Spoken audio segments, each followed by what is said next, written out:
You can find Warren Britt pumping his to the speech of Chuck D, Public Enemy diss. Fight the power. And it was all in the name of fun. Nowadays, gang signs are raised before sons. Everybody swag. Hip-hop is generic. It's oversaturated. People hate before they hear it. So we will wait the spirit with passion that is fearless and spread the word for miles with the beats and styles we cherish. We rep that new school rap. And oh, so soon, Warren Britt go to scrap like that. I've been working my whole life To be hustling backwards. Strobe light. But it sure makes a good practice. I've been working my whole life. We don't care about awards. I've been under this strobe light. So it's time to move forward. Bring it back, better yet move along. Oh, clap, write and record your favorite song. Way before I was getting ATB, I had my trunk pop, hustling my first CD. Yeah, you can catch me in the middle of the night, in the middle of an open mic, the middle of a fight. Showing off for shorty cause I really wanna pipe. But that was back then, we done grown up. Right, nowadays I'm getting paid for shows, chilling backstage with hoes. Getting right up, why you getting written off? Figure you lost, if not then explain the flow. See, a lot of cats wanna roll with us. Same cats couldn't roll our blunts. So we getting high, putting glasses to the sky, and we toast for the few that we know we trust. Church. I've been working my whole life To be hustling backwards. I've been under this strobe light. But it sure makes a good practice. I've been working my whole life. We don't care about awards. I've been under this strobe light. So it's time to move forward. Bring it back, bring it back, bring it back, bring it back, bring it back, bring it back, bring it back, bring it back, bring it back, bring it back, bring it back. Bring it back, bring it back. I used to scream the same when listening to tracks. Seeing how the lack of balance got me feeling for the era when the Wu and Nas had you out of order. My water wasn't Gatorade, it was KRS. Mob Deep, Slick Rick, Black Moon and other vets. I leave you swept rushing like an AK cruising. A new schooling, where the class clown ruling. I stay improving how the word game flows. So listen and learn quick how my wordplay goes. I'm shifting the turn sick, making dealers like Toretto. Tourette's flow when this vet blows. Let go! Building stacks of white, blue lines and red margins. And artists starving, who's moving rhymes like Marvin. Watch me harvest the hardest, heartless Martian and part this earthly realm and sit amongst gods, scribing on parchment. I've been working my whole life To be hustling backwards. I've been under this strobe light. But it sure makes a good practice. I've been working my whole life. We don't care about awards. I've been under this strobe light. So it's time to move forward.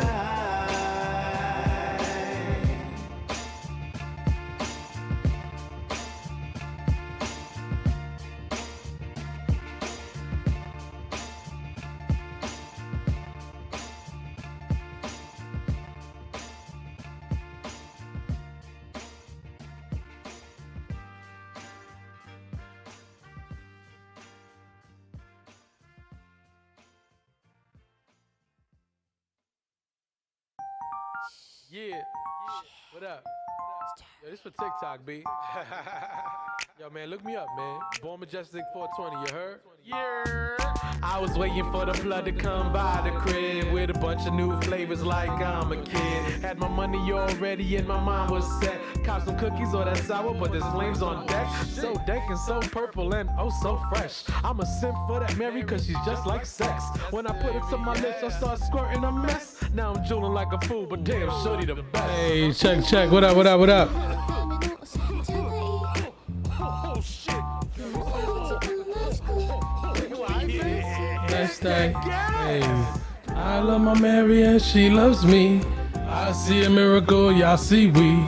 Put a loving on my lips, please feed me. Cause I need her in my life, she's the air I breathe. I'm a pothead, I'm a joker, I'm a blockhead, I'm a loner. That's what they call me, but I call my baby Mona. Lisa like to live, cause she got me like the MoMA. World becomes an art show when I'm in a coma. Hey. It's better when burning flowers is over. The way I hit the trim, that kitty looking real doja. What up, y'all? What's going on? It is hot. God damn, I just took a shower too. I learned from a master grower. Flexing with the herb and a cloud from the mouth. Staying baked, stay blessed, bruh. That's what I'm about. It's my motto for life till my time running out. So when you talk about my baby, baby, put respect on that class. Some ice cold agua.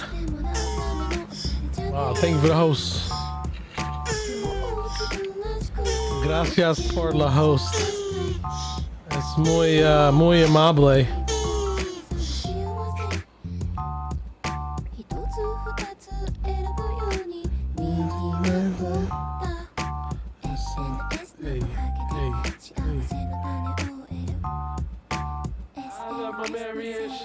There we go. I'll keep that like that. I need her in my life, she's the air I breathe. I love my Mary and she loves me. I see a miracle. Hey. You already know what it is, man. It's Tuesday night. My name is Bjorn Majestik. You know what I'm saying? And it is OffTop with Bjorn Majestik. This is basically a reincarnation of OffTop Tuesdays, which is something I used to do a few years ago. I started on GK Beats, the page over on Facebook, and it evolved into something that I was doing over here for a bit, and it was fun, man. For a while, it lasted, and then the spot that I was doing it out of, because I would have MCs on live with me just rapping, it was unavailable, so I had to stop it. And then it was crazy though. Plus, like, you know, it was a big thing. But I'm back here, bringing it back. Why not? You know what I'm saying? And you know, it's gonna be awesome, man. Tonight's show is gonna be dope. We're gonna have some beats going. We're gonna be chilling. I'm bringing on a young gentleman who honestly needs a lot of help in the rap game. I mean, this guy is he's a brand new rapper. You know, he's yeah, I'm just joking. I don't know if he hears me. I'm trying to make him laugh because I see him in the backstage here in the green room, as we call it. But I got my brother SoSoon with me. We're gonna be chilling tonight, man. This dude is a well-established MC, teacher, educator, fucking fashionista. This guy's amazing. He has merch. He has clothes right now. We're gonna shop SoSoonish. Make sure you go check that out. You're gonna find out a lot more about that. Before I get into that, I just want to play a song from our album that we had together. We actually put out together an album called The Other Side of the Street. I swear it was in 2012. You know what I mean? We still have to we have to put a thing on it, but it definitely must have been 2012. But because I remember we were having a great time back then, and this album's amazing. This album's dope. It's really, if it was a fun project, man, to do with him. And I'm gonna play a song that we have here as one of my favorite songs on the album. It's called "We Are Tired," because you know that's how we felt, man. Wait, you capturing this? I mean, what is this? Because this is real life happening. Yo, man. Play the joints.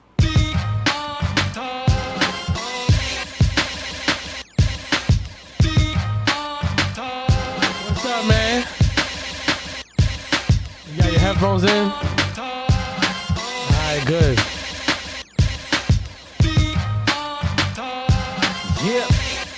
SoSoon.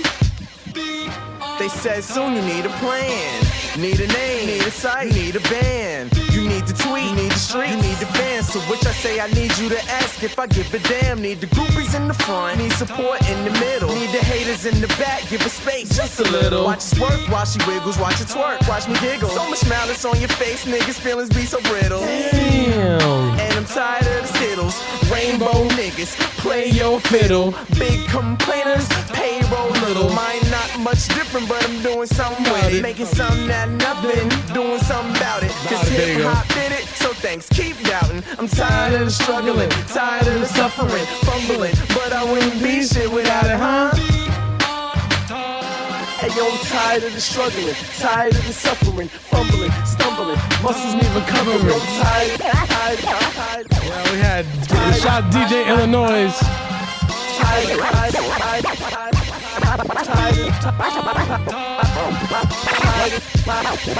Yo, I'm tired of the bullshit, tired of my tiredness, tired of you talkers who tire me with your tireless renditions of why my culture's lost because we tired quick. Ain't you suckers tired already of how you tired? Shit. Let a brother breathe, damn it. before you tie me to the point where I go rampant. Oh, and you activists, with your activists, I'm never put tired of anything how you inside. act in this position like you packing shit. put nothing Take in your here. speeches and Idiot. shove them up your ass. Tired of all your talking while you're sitting on your class. Tired of having nothing. Tired of being lazy. Tired of only dumb bitches getting to have a baby. Tired of black and white and brown and yellow have to fight. Tired of all you broke folk and dead for a pair of nights. And most of all, I'm tired of always having to prove that I'm the best who never slept. Just tired of planning my moves. Tired, son.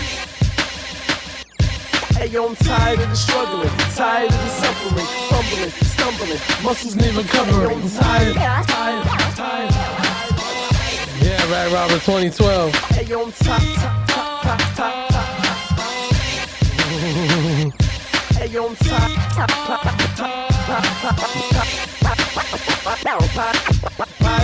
This guy right here, man.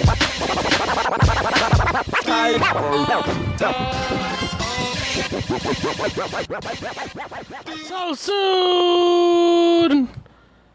Let me change my mic so you don't double hear your shit. I just want to make sure people heard that. All right, go ahead, brother. What's good? I think you're muted.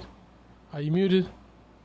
I think Nah, you're I'm muted. just fucking with you. Alright. I was trying to see how long I could go without talking. Crazy. Like, yo, man.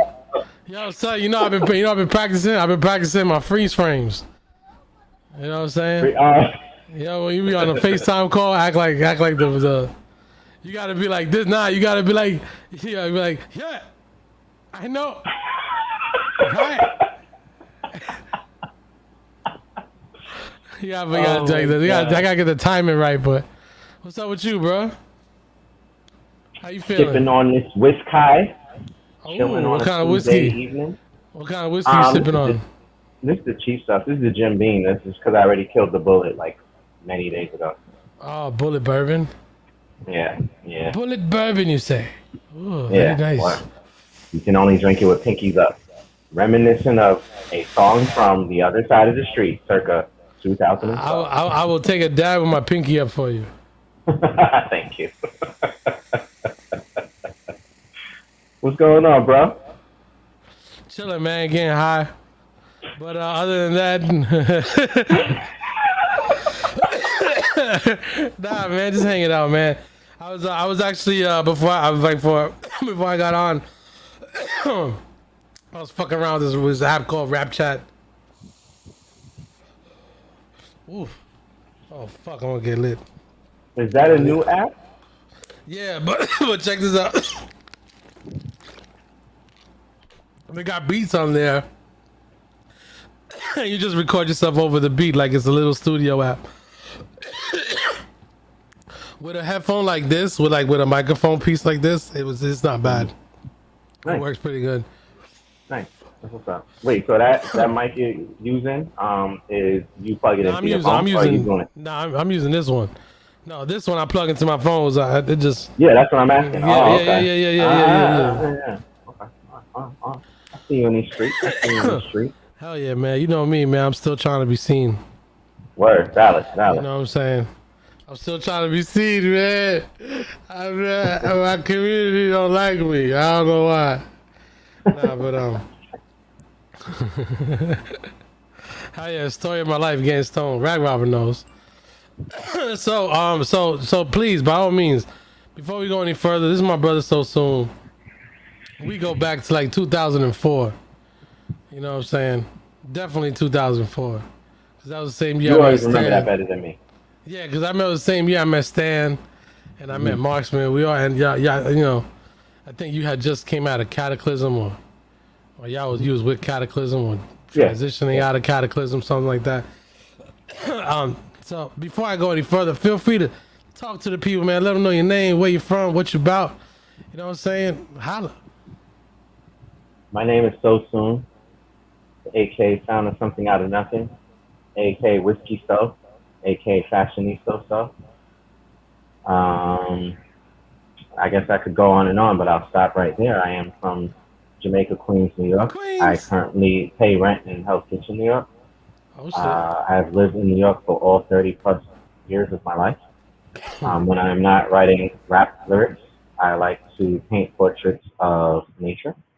and tap dance and ballet and watch birds and nature is things. No, I don't do none of that shit. I don't do none of that. I rap.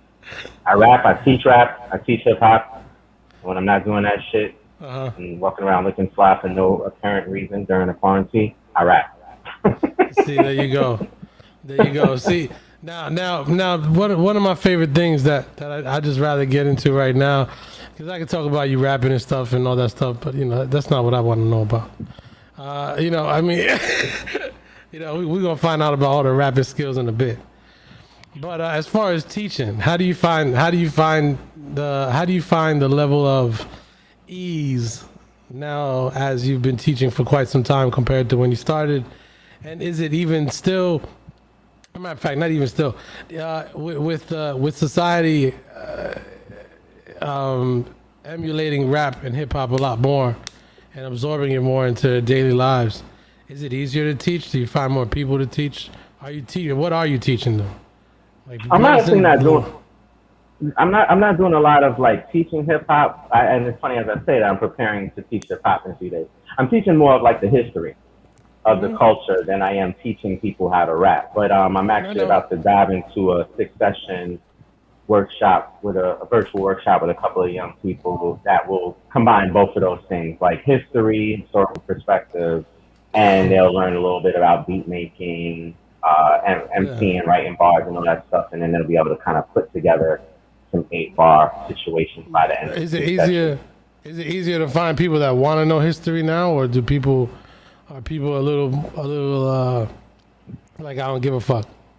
No, it's easier because academia is embracing it more and more, and so it's like I don't know the history of when hip hop started to find its way in school spaces. So I can't say if it was a trickle down effect from like colleges and universities to like high schools and grade schools or vice versa.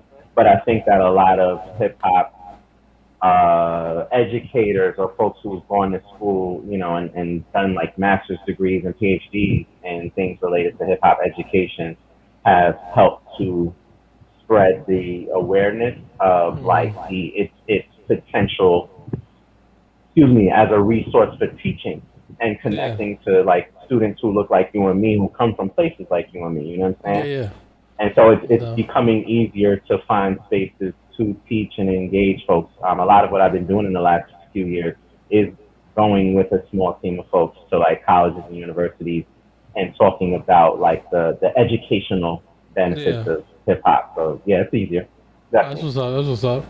And do you think do you find people that actually? Because I used to, when I worked at Shake Shack, for instance, I hung out with a lot of younger heads in the kitchen, stuff. And that's, just talking and listening to them. And and I realized that a lot of heads I feel like this is more of a producer era than anything. Like, in other words, like people really do only want to hear the beat more compared to the lyrics that are actually being put out. Do you think that's actually true? Do you find it to be true? Or is it still just an opinion from an old head?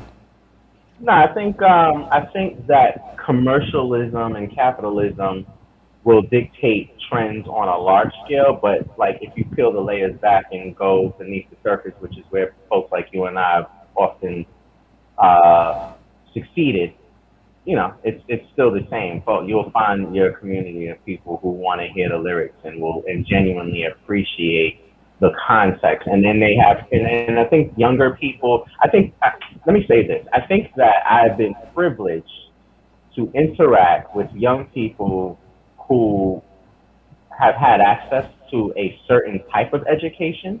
Yeah.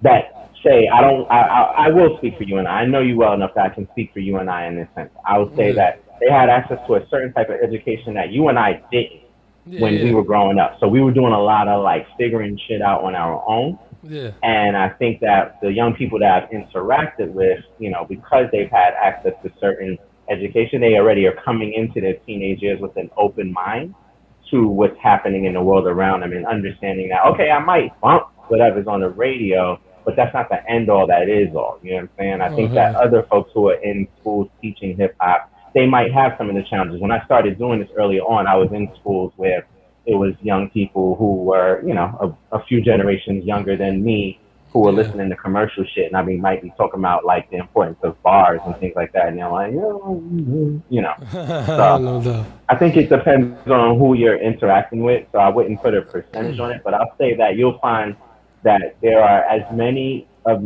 those young people who don't care about the history and just kind of like, I'm whatever radio is selling, I'm buying, for lack of better words. And then those young people who are able to look at it with a critical lens and be like, this ain't it, there's something more. And, oh, you're telling me what it is? Okay, yeah, I'm excited and I want to learn more about this. Yeah.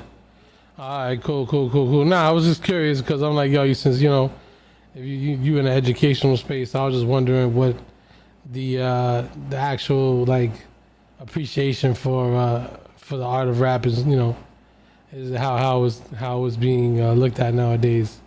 You know what I mean? Because it's like, how do I put this? In other words, like let's say 20 years ago, the fear was, everybody's gonna be singing, rapping, and it's gonna be whack, But now flip it. Even though a lot of the rap is kind of like singing type of rap, it actually is dope, and I find it to be like, I don't know. I don't know if it's gonna sound crazy, but I've accepted it almost like I accept salsa music. Yeah, I'm not so much the salsa music part than I am at you accepting. Nah, the reason why I say that is because it's like you could like literally most of the songs that are out sound alike, but they all have a different swag or a different vibe to it. Where it's like, fuck it, who cares if it sounds alike? I'm having fun. Yeah. You know what I mean? That's what I mean. And like, I'm sorry, yo. I don't know if it's salsa, merengue, whichever one. Look, I'm sorry, Latinos. I don't know my own roots that well, but I know every time I hear a fucking old ass salsa or merengue song, you can't tell me them shits don't sound alike. Them shits be sounding like a motherfucker. So it's the same shit. So that's why it's not an insult. It's more like it's actually a compliment. So what I mean by it, so that's why I like I like the new shit. You know what I mean? I like a lot of it, but I think it is more of a producer's era because, I mean, bar-wise, I don't know. You know, I mean, I think there's some barsmiths out there. I don't know about a lot of them, but there's like heads that I never even heard of, and then when I do hear them, I'm like, what the fuck is this? You know, I won't say that verbally because I'm not gonna be that dude, but it's just, it's bugged out. You know what I'm saying? Right. So I was just like, I was just curious, like, if it really is more of a production era, whereas if so, then people can be lax when it comes to their bars. Yeah, I think it's a harmony era too. I think people are really looking at, I think again on a commercial level, I think people are looking at that's what I'm talking winning about. formulas. Yeah, they're looking at winning formulas, and right now the winning formula is to have like, and for what it's worth, that started from our generation. So shame on anybody who came from our era who would look at the current trends and just have a total closed mind. Now, let me be clear. I don't really listen to a lot of current music, but I'm not necessarily running around with that old head mentality like, oh, these motherfuckers, because we had a role in that. And I'm not saying you and I directly, but the mainstream artists who were setting. Here's the story that I tell all the time to kind of contextualize this. I think about when 50 and Ja Rule were battling, and one of the things that 50 said to shit on Ja was that he was singing. So 50 wins the battle of, he doesn't win the lyrical battle per se. I think Ja Rule's a better MC than 50. So he doesn't necessarily win the lyrical battle. There's a bunch of better MCs than 50. There's not this. Correct. But he won the troll battle. He's a mastermind when it comes to that shit. So he won the battle of like popular, you know, whatever they call it. And then what does 50 turn around and start doing? Shorty, you a window shopper.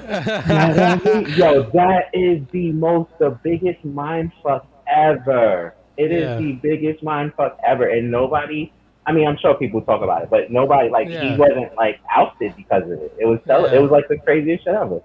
I think it's just because when it comes to, I can't speak for other genres of music. Hey, thank you for the sub. Yeah, I appreciate that. And thank you for everybody coming by saying what up. Yo, Jonelle, what up? Jonelle, what up? Jonelle just John said, J. Yes, representative. Well, I was gonna say, fuck, I had a thought in my head. Shit. 50 singing. Oh yeah. So my thing is this, is that like yo, it's like yo heads, like that's why I don't. That's why I said I don't mind it. Like I like a lot of it. I do it now myself. You know what I'm saying? But I also think that it's just like a lot. And the reason why I'm having this conversation with you is because we come from the same era. So you know, I feel like it's evolved. You know what I mean? It's about evolving, and like you know, I can't expect a younger generation to have the same vibes and appreciation for the music that I have. What? You know, even though we're running in the same realm, it's just like singing, right? You figure, I mean, motherfucker, you could go listen to Frank Sinatra, and but your style really is Bruno Mars. That don't mean nothing. You know what I'm saying? It's just all an evolve. It's an evolution of how in what direction you take in music and entertainment. And, so and music, I appreciate it. but music is also always going to reflect the times one way or another. You know what I'm saying? And so, you know, I recognize it for what it is. I say that I'm not, and it's interesting because I was just having a conversation with King Virtue the other day. And I know we'll dive into some of what I'm about to say, so I'm not going to go into it heavy because I'll let you, you know, this is your interview. I want you to guide it. But we were talking about you, and we were talking about how much we appreciate your evolution and the things that you've been willing to do to kind of evolve, like trying new things, you know what I'm saying? And really having a lot of fun, like still being an MC, but like having fun. Like the Ganja Luya shit is hilarious. Flying High is a dope record, and those are doing two completely different things very purposely. But when I heard those things, I was like, yeah, this is Majestik going another route, but not like so far left or right that it's different from who you are. You're still who you are at your core. You know what I'm saying? So no, that's why like even with your music, man, like you know what I'm saying, what I love about it is that it's about evolving as an artist. You know what I'm saying? It's about willing to just be like, fuck it, how can I still, let's be honest, you know, stay relevant. You know what I'm saying? And you got, in order to do that, you gotta adapt to situations, man. You gotta adapt to shit and find what's gonna be comfortable. It doesn't mean force yourself to do things. You know, it's just like, well, fuck it. You know, like for me personally, I was just like, look, I'm not a gangster, I'm not a thug motherfucker. So when I got back into smoking weed, I was like, this is my audience. You know, I can talk about smoking weed. You know, I could, you know, I mean, and plus, like, I don't know, man. I feel like what I like about today's music more than anything, and it's not, like I said, it has nothing to do with lyrics. It's more about the vibes and the music for me, right? I'm not saying that these rappers out here can't rap. I'm not even gonna have that conversation because I'm sorry. The what I've learned as an artist and for my personal self is that it doesn't matter how the fuck we say, oh yo, but they not rapping like that. No, it's about who listening. If the global audience wants to go from, you know, being told these very hard, complex bars to, you know what, I'm tired of that, I want to be dumbed down for like 20 years, then I mean, that's just what it is. Like you can't do nothing about that. They dictate that shit. You know what I mean? So so that's why like I listen more into the music. So I love the music and the vibes because it's allowed me to be more inclusive. I feel, you know, because the thing is like rap is still very male, you know, ego driven and even though it's trying to be inclusive, it still feels like I feel like some women that I hear spit, even though I know they doing dope, it's like, damn, but I know why you going extra hard though. And I don't blame you, you know, but I just wish you didn't have to, you know what I mean? Because it just sucks that you have to, because then what I feel what happens is that it supports this whole conversation of, yes, to be a rapper, you must be aggressive. You understand what I'm saying? And that goes for any gender, like, it doesn't matter who you are. Let's face it. You know what I mean? I've seen rappers from many different orientations and many different, identities who have come to the site, and everyone does the same shit. Yo, I'm mad hard. I'm like, yo, chill. Like, Like, let's set it back. Introduce yourself. Like, what the fuck is Yeah, that? that cipher culture is tough for me. I mean, I do a good job of curating it with legendary ciphers, but that's we were talking about that. Yeah, we'll talk about that on your later, live the but other like, day. Yeah, we yeah. can talk about that later. But like, what I'm saying as far as music now. So what I want to ask you is, so like, do you like? I don't know, who are you listening to nowadays? Like, who do you give an ear towards? You know what I'm saying? Like, what, you know, what and why? Yeah, I mean, I'm still listening to bars, women, and men. A lot of the music I listen to doesn't reflect what I write, and I've been kind of not going hard, but trying to explore where that comes from, and CBD. But so like I listen to a lot of like drug rap, lyrical rap, shit like that. So Yeah, of like course. Freddie Gibbs right now is my favorite current artist. Nice. I think that he reflects the things that I've always enjoyed and then kind of like implements it into my own, aesthetic. Like Yeah. he's a barsman. He can navigate his way through a flow like really seamlessly. I love the cadence of his voice. I've become a fan of Griselda. I'm Yeah, usually I late like to the Griselda. party on a lot of this shit, but I've become a Griselda fan. Yeah. I'm a big Rhapsody fan, of course, late to that party as well. But I'm a big Rhapsody fan. What else I was listening to D Smoke's album on Is that the repeat. homie the that last was few that the days. homie from Flow Rhythm? Yeah, and he won Flow? that Netflix. He won that Yeah, first yeah. season of that Netflix thing with T.I. Yeah, and he's Cardi dope. He's and dope. Killer Mike. Yeah, I like He's his dope. music. So yeah, it was taking me some time to process and grow because it's like his voice sounds so much like Kendrick, I feel and I don't that. I think feel that's that. on purpose. But even the sound, like he has like it sounds like he has live instrumentation and sounds very Kendricky. But Yeah. I'm trying to appreciate it as more of the like musicality aesthetic than it is like a biting kind of thing. Like I think he's too brilliant to be biting. And it sounds like he's I wouldn't even look at it as biting. I just think it's Yeah. more about. I just think it's more about like, it speaks for their generation. That's the voice. yeah. It's like yeah. it's like it's like out here in New York, what was it? After Pop Smoke got killed, even though I didn't really listen to much of Pop Smoke, I'm not taking away from him as an artist, man. He rest in peace. It's just that after he passed away, after he got killed, all of a sudden, now you hear people that are trying to rap with the same vocal tone. Yep.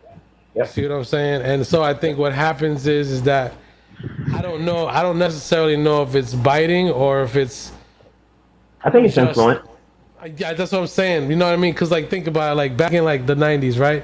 You had the '90s flow where it was like, and a lot of people were going that. And then and then it switched up in the 2000s, and up until now, whatever. But that's that's I forgot what the fuck I was saying. I'm high as shit right now. No, you're just saying it's not so much biting. I Yeah, no, that's what I mean. I don't really think it's biting. I just think it's just like one of those things that people like, like it just like I look at it as not even influence. They were inspired to sound that way. Yeah. Somebody obviously, if they're a fan of Pop Smoke, they're like probably like, yeah, I could rap too, and next thing you know, they just picked up that voice. I had homies when I started rapping that would pretend I could tell by the way they was rapping, they thought they was Method Man. Just in their swag and shit. It's just I think we all do it. That's why I was like, it's just weird to me though. It's like it's bugged out. Like after homie died, you all of a sudden mad heads want to come out with that. Yeah. So even though it's like I feel like it was inspired, I also hate that it happened after that fact. Word. And then just to your question, the other artists that I would say that I've listened to currently over the last few years that I'm a huge fan of is Schoolboy Q. Yeah, I've heard. I know Schoolboy Q. Because he could get lyrical. John L put me on to him years ago. Yeah, he could get lyrical. I think that in his evolution as an artist, he's focused more on like vibe and less on lyrics or whatever. So he's probably out of the top dogs, like the folks who have the most notoriety in Top Dog, probably the least lyrical. But I think he's probably like the Robin to Kendrick's Batman. But sometimes what's good about that is there's an art to that too. You know, like nobody. I'm not saying the motherfucker gotta be lyrical and shit. It's just that, like, even if, all right, let's put it this way. It's like, even when you don't make sense, you make sense. Feel me? It's like, that's what I like. But when you just don't make sense, I'm like, what the fuck? That's different. Yeah. You know, and I think, from what I remember hearing about Schoolboy Q is, I know he got bars, but I know he also switches up his flow in a very distinct way that, like, most motherfuckers can't do or don't do, or at least haven't tried to do. You know what I mean? Yep. So because like when I listen to motherfuckers, like, I listen to how you rap. You know what I mean? Like, I might not listen to your catalog, but like I'll be impressed that once I am, it stays locked in. You know? Like, right. Like, you know, like one thing, like watching you in the studio, like you really go in, like you really like me. You know me. I hate punching. You know what I'm saying? I hate punching. But it's more. And if nobody doesn't know what we're talking about. When you're in the studio and when you're recording, you could punch, meaning, like, you know, if you write a whole verse, then I only rap like 4 bars and then I wait, and then I come in, I punch back in. So I follow, you know, I can, you know, follow it. Pick it up where you left off. Yeah, pick it up where you left off. Thank you. Yep. But you see, the thing is with me, that translates into, man, I'm trying to match what I just did. Whereas opposed with you. Whereas opposed with you, it would be like, okay, here's my way of being able to fuck with the flow and change it up a bit, how I sound, and still, you know, and still be able to construct something really beautiful. So, well, sometimes it depends. You know, like for me, there's a thing that I do. Excuse me. I don't want to give away my technique, so I'm not gonna say it. I think it's becoming more of a regular. That's why I was giving you a compliment. I was just saying. I like seeing that. I'm talking about to the viewer, but I will say that I'm with you. I generally don't like to punch because it can be very challenging, like you just said, to pick up an energy. Like you might be able to pick up, respect the lyrics and get through the rest of the verse, but the fine ear can. I've been doing this for so long and listening to this music so much longer. I can hear when, you know, the energy switches, you know what I'm saying? Or even like the difference between the first and the second verse. And like there's moments in the song where there's a natural progression. But I feel like I can hear the difference between when it's a natural progression and it's okay, I was hot on these takes and then I kind of cooled off on these takes, you know what I'm saying? Got you. So. All right, well, right now, what we about to do, we've been hanging out for a minute. And and I swear I'm bad with time because I thought it felt like 10 minutes, but it's been a minute. 40. So I gotta say bye to you, man. I'm sorry, I went over. No, I'm just joking. I'm about to. Gotta go. Yeah, I'm like, sorry, man. Get the fuck out of here. You gotta leave.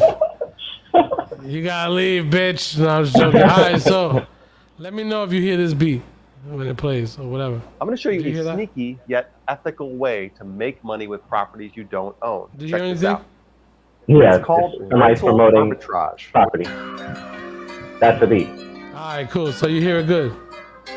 It's a little low, but I hear it. Wait, a little low to you? Yeah. Raise your volume. Asking where you are. Raise your volume. Okay. Well, let me do that. Raise your headphone volume up, man. I hear it. Did it change? Yeah, it'll help. Oh, that's somebody you know? On YouTube, yeah, Anabolic Beats. Do you know Anabolic Beats? No, but I always go to this motherfucker's page. He needs to be a sponsor for the show. No way, for real? You should holler at him. Wait, for what show? What show? For your show, the show we're currently on. Oh, you meant he should be a sponsor. He should be. I thought you were telling me he was one. I'm like, what the fuck? No. I was like, what's going on? Let me close the living room door so that my girlfriend is not hearing my loud rapping ass. I bet. I'll go first then. I'm listening. I can still hear you. Yo, it's really kinda crazy. Bugged out, never give a fuck, I'm not a Swayze. Never be ghosting, catch me in the flesh. At your set, smoking up, yeah, you know with the best. Yeah, you know Majestik. Born, never worn, always fresh, coming by, always to the morning. Yeah, you know bring, just like the action. I'm the verb coming by, yeah, you know in the fraction of the time where you were thinking I'm already done. Fuck around, don't care what they saying, you know I already won. Player, ready with two. Don't give a damn what's going on. Understand where's the crew. All of you will get it. Don't give a fuck when I edit. I'll treat you like a great stock meme that you heard on Reddit and make sure it's invested. The way I'm bugging out right now, it doesn't matter. Yo, you know, suggesting. On the next bar is my homie. SoSoon, spit some bars. Let them know you got the Tonys. Pardon me, I have to get my Jim Beam. I'm representing for that Bjorn Majestik team. Team to BK, we do it every day. I ain't freestyle in a minute, so hey, here I am. I guess that's the plan. Might sit and written, never be biting or bitten. This is how I'm kicking, chillin', SoSoon illin', on some old school shit grillin', like it's the summer. We up in a Hummer. I don't got that money, that's a bummer. Coming through like a plumber, do your girl no plunger, runner. I'm just fucking around, but this is what is going down, how it's going down. Check the sound. I need this beat, yo. When I'm on a mic, don't beat, yo, meet, yo. I don't rep no street, yo. I don't even got no street code. Other side of the street, that's how we give it up. Other side of the sheet. I told your girl she gotta give it up. I gotta get it up so I can get a nut. What? I left the freezer open. Everything gonna be melting. The floor's gonna be soaking. I'm floating on this motherfucking beat and y'all motherfuckers choking, laughing. I cannot see the audience, so they gagging. I can't even imagine. But I got this whiskey. I think in a few minutes getting frisky. This is kind of good. I'm not mad at this. I'm in your hood. I might roll up to Bushwick like, what up? Do this in person. Brother, roll up. Yo. He said, yo, roll up. He said, brother, roll up. Yo. Yo. That's funny. Yo, I think before the beat is finished, you said roll up, I could roll up one before you know we in it. Walking the cypher like fuck it, yo, you got yours, I got mine, we spark it at the same time, it's all pure. Yeah, fire, yeah, you know eternally, herbally, all the best doesn't matter, I know they hurting me, hurted we, yeah, you know bugging because they hurted we, spizing, but then again, fuck it, you know I murdered thee. Beats whenever going by. I gotta plug my phone in, hopefully it doesn't fry. Okay, it's still alive. I only say that cause I had to try. It actually fell in piss water and that's no fucking lie. I had to run it in the fucking sink. So I was mad. See, charging not available cause it doesn't link. Fuck. Now I gotta be the one like fuck, no phone there, honestly, probably. I should put it on power mode. That's it. I gotta wait till it dries out. I gotta wait till that shit dries out now.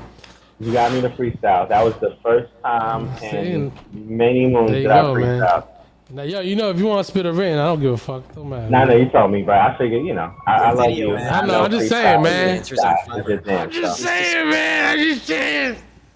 Now, you know what? That beat was like the perfect tempo. You know, sometimes, like, when you ain't been doing it for a minute, I can't Bjorn Majestik, Eli Blackett, you know what I'm saying? I gotta, like, crazy, man. So when you get a good BPM, it gives you time to kind of think about what you're gonna say, you know? So. I feel that. So I'll tell you what, let's put another one. All right, so let's see. There's here's the thing.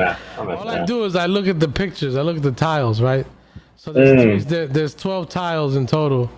So why don't you from 1 to 12 pick a number? 11, my birth month. All right, Pop Smoke type beat. Let's see. I mean, it's drill. I love that's the era we're in. I would love to see one day somebody goes Bjorn Majestik type beat. I made it. Ooh. Ooh. Okay. I feel like I'm jumping around in the fucking amusement park. Alright, I gotta hear it for this. I want to make sure that the audience knows the difference. You probably can listen and tell the difference without me saying it, but you know, I don't want to be on here fronting. So Nah. here we go. Yeah. Oh, good. Do your thing. Yeah. Yeah. Who do you know the sponge bath with happy endings? Never had one, I recommend it. Bed and breakfast, head and breakfast. My company pays overhead expenses. You versus me, that's talking reckless. I'm ahead of my time, playing strong suggestions. If a dickhead can be head of Americans command warheads and possess the veterans, and surely, Porgy, I can beckon. I'm the man my chorus mentions. I'm in demand like what's weapons. Therefore, I'm demanding you all respect them while I reach shortly a law of freshness. My style is salad, sauce dressing. The boss of the floss, make sure you step in when you water with applause and affection. Ladies and gentlemen, your attention. The man's in command for your protection. The Lord of Lords with more direction. The Lord of Wars with more protection. The Lord of Lords of the Lord. Yo. Some old shit. Yo. With that old shit. We go quick, yeah, you know we coming by again. It doesn't matter, yo, you know we fold ships in the night because the ocean can't hold the whole flow. Oh shit, oh snap, you know I go back because I know exactly how to hold this. Yeah, you know that might grow. Fuck around, yo, I'm psycho. It doesn't matter, call me Jackson or Jordan or Bet Michael. Yeah, you know it's all the fucking same. Matter of fact, it's all the fucking game. I don't care because all I know is that I came back because yeah, the flame. Hold up. Catch a beat, bring it back, bring the heat in the oven, yo, I'm loving how it go over, yeah, you know we go to sweet. Everybody, yo, they think they fly, fuck around, you know we are the guys that come through with the ill shit, best believe, yo, I try. Almost lost it, fuck around, yeah, you know, pull a Boston, and the life was a game of spades, yeah, you know, I try to do it often, get it? Meaning I play the game, yeah, you caught the game, yeah, you know, pulling a Boston right there, it's the thing. Can I say, give me 13 books? I wanna chill and fuck around with 13 looks. Yeah, you know exactly how the drama be. I'ma fuck around and show these people how it's comedy. Yeah, you know when we flipping it. Yeah, you know how we flipping it. I don't know, I'm just fucking around. Yeah, you can fuck around, man, did it. Yeah, you know I just had to laugh. Did it all because I got the math. As long as it all goes in flow, everybody's gonna clap. Jim Beam, Pepsi, Joe like Pepsi. Don't not mess with me. You don't want to test me. This ain't school. I ain't a fool. I'm SoSoon. I'm so cool. I'm so me. I'm so you. Unless you dumb, then fuck you. Go to smoke. Roll it up. When I'm on the mic, don't give a fuck. I don't smoke, but my homeboys do. Fuck you and your crew. This is how we rolling down. Chilling on the microphone now. This is how I like the sound. This is how I like it. It's so profound. Freestyling on this trap beat. No, part of me is drill, like the track me. 360, I see all sides of the game. Y'all motherfuckers wanna play, but y'all motherfuckers so lame. Yo, is that what that is? Is that what drill is? Is that what that? Yeah. Oh, see, yo, I'm old, bro. I'll be out of it. When you hear them doom doom. All I know is that it's a Pop Smoke type beat. Nah, R.I.P. to Pop Smoke, but that beat was dope. Yo, it sounded like that joint that he put out, that the way that she rolled. I don't know the lyrics, but it sounded like I probably fucked that up big time. I know what you're talking about because it's in 2K. So there you go. You ready for another one? Let's see. I think this one got a drawing of J. Cole on it. So this one's probably, let's see how it is by somebody called Epic the Down. Okay. Ciao. Oh wait, but this is actually this is actually an ad. Oh, so let's rap to the ad and then rap to the beat. How long is the ad? Ad is 3 minutes and 58 seconds. It's an ad for a beat. Go ahead, set it off. I bet. Yo, Manny Man, I'm gonna open up a site for that in about maybe like a half hour, 40 minutes. Nice. Yo, to get back, you know exactly how we get at. Every moment, everybody coming by, they get fat. Off of the pounds that I'm giving, cause it's much respect. Yeah, you know I'm chilling when living because I gotta check everybody's eyes. Never will I ever lie to the people that I love. And yeah, you know I keep inside. And if I gotta cry, then fuck it, I'ma battle. Do my thing correct and making sure you know you hear the rattle. Call it a bark, yeah, you know I gotta bite. Fuck around, don't give a damn. Yeah, you know I love to strike. Coming through it is the night. Yeah, because I just do it. I didn't say night. I said just do it because I am the Nike. I don't know. My bad, just had to go. Rewinding everything because I got a show and how I flow. I know I'm in my Jackie, ending my year soon, but then again, yo, I'm gladly going into the next. I ain't say I was dying or dead. I'm just saying I'm getting better when I am best. Here chilling. Yeah, you know it's gotta flow. Pass it to my brother SoSoon. Go ahead, let's vamonos. Oh, that freestyle was tight, brother. You got me in the days like a tight mother. That don't even make sense, but it rhyme well. When I'm on a microphone, you know that I rhyme well.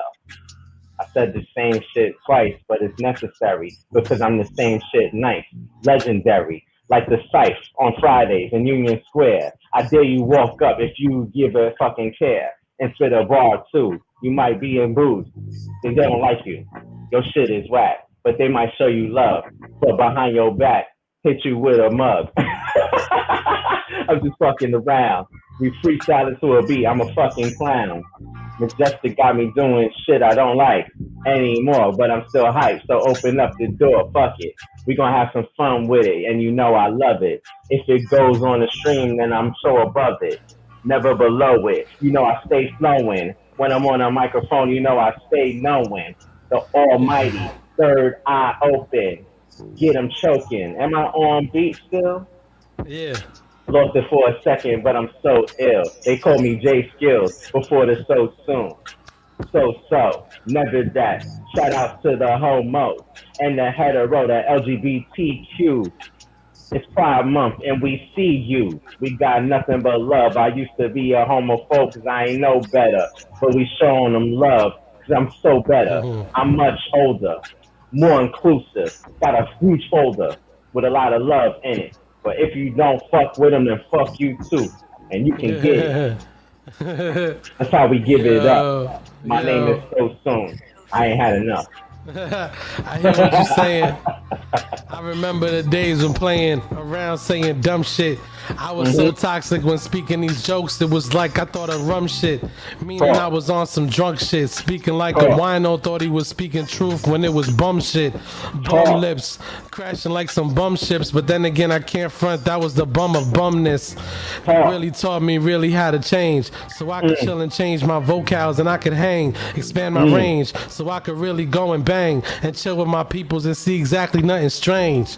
I'm seeing people who loving each other equally. Fuck it, if the love is there, then be with it and be with he, or be with she, or be with they, or they could be with we. You know we chilling, but then again, yo, we be to see. What? Oh yeah, Happy Pride Month. Yeah. Happy Pride Month. But somebody said that in the comments. See, look at that, man. Yeah, they just the biddies. Biddies. When they tip, they can write something. So somebody, okay. Yeah. But you don't hear it because I got you hearing the this thing right here. Yeah. Oh, I heard this beat before. I think you're gonna like this one. I definitely heard this one before. Based on his intro account. Yo, but I wish you could see the fucking picture, bro.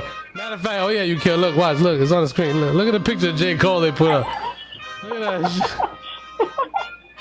What's he wearing, like a Chicago jersey? Not Dreamville. Oh, okay. Yo, hell yeah, Happy Pride, yo. We love to see growth. Shout out to Becca, Kawhi, Matt Harley, Lauren, Manny Main, John Brown, Sugar Touch, Rag Robber, everybody over here chilling, man. I see y'all, man. I know Manny Main want to get in a little cipher with us. Yeah, you want to be down to bring somebody in now, or you want to wait? I'm down. You know, I'm gonna go with the slow guy. Whatever you want to do. All right, cool, man. We chilling right now. I mean, we chilling, man. You know what I'm saying? All right, so this is what I'm gonna do, man. All right, here, look. What I'm gonna do is I'm gonna Manny Main, are you here?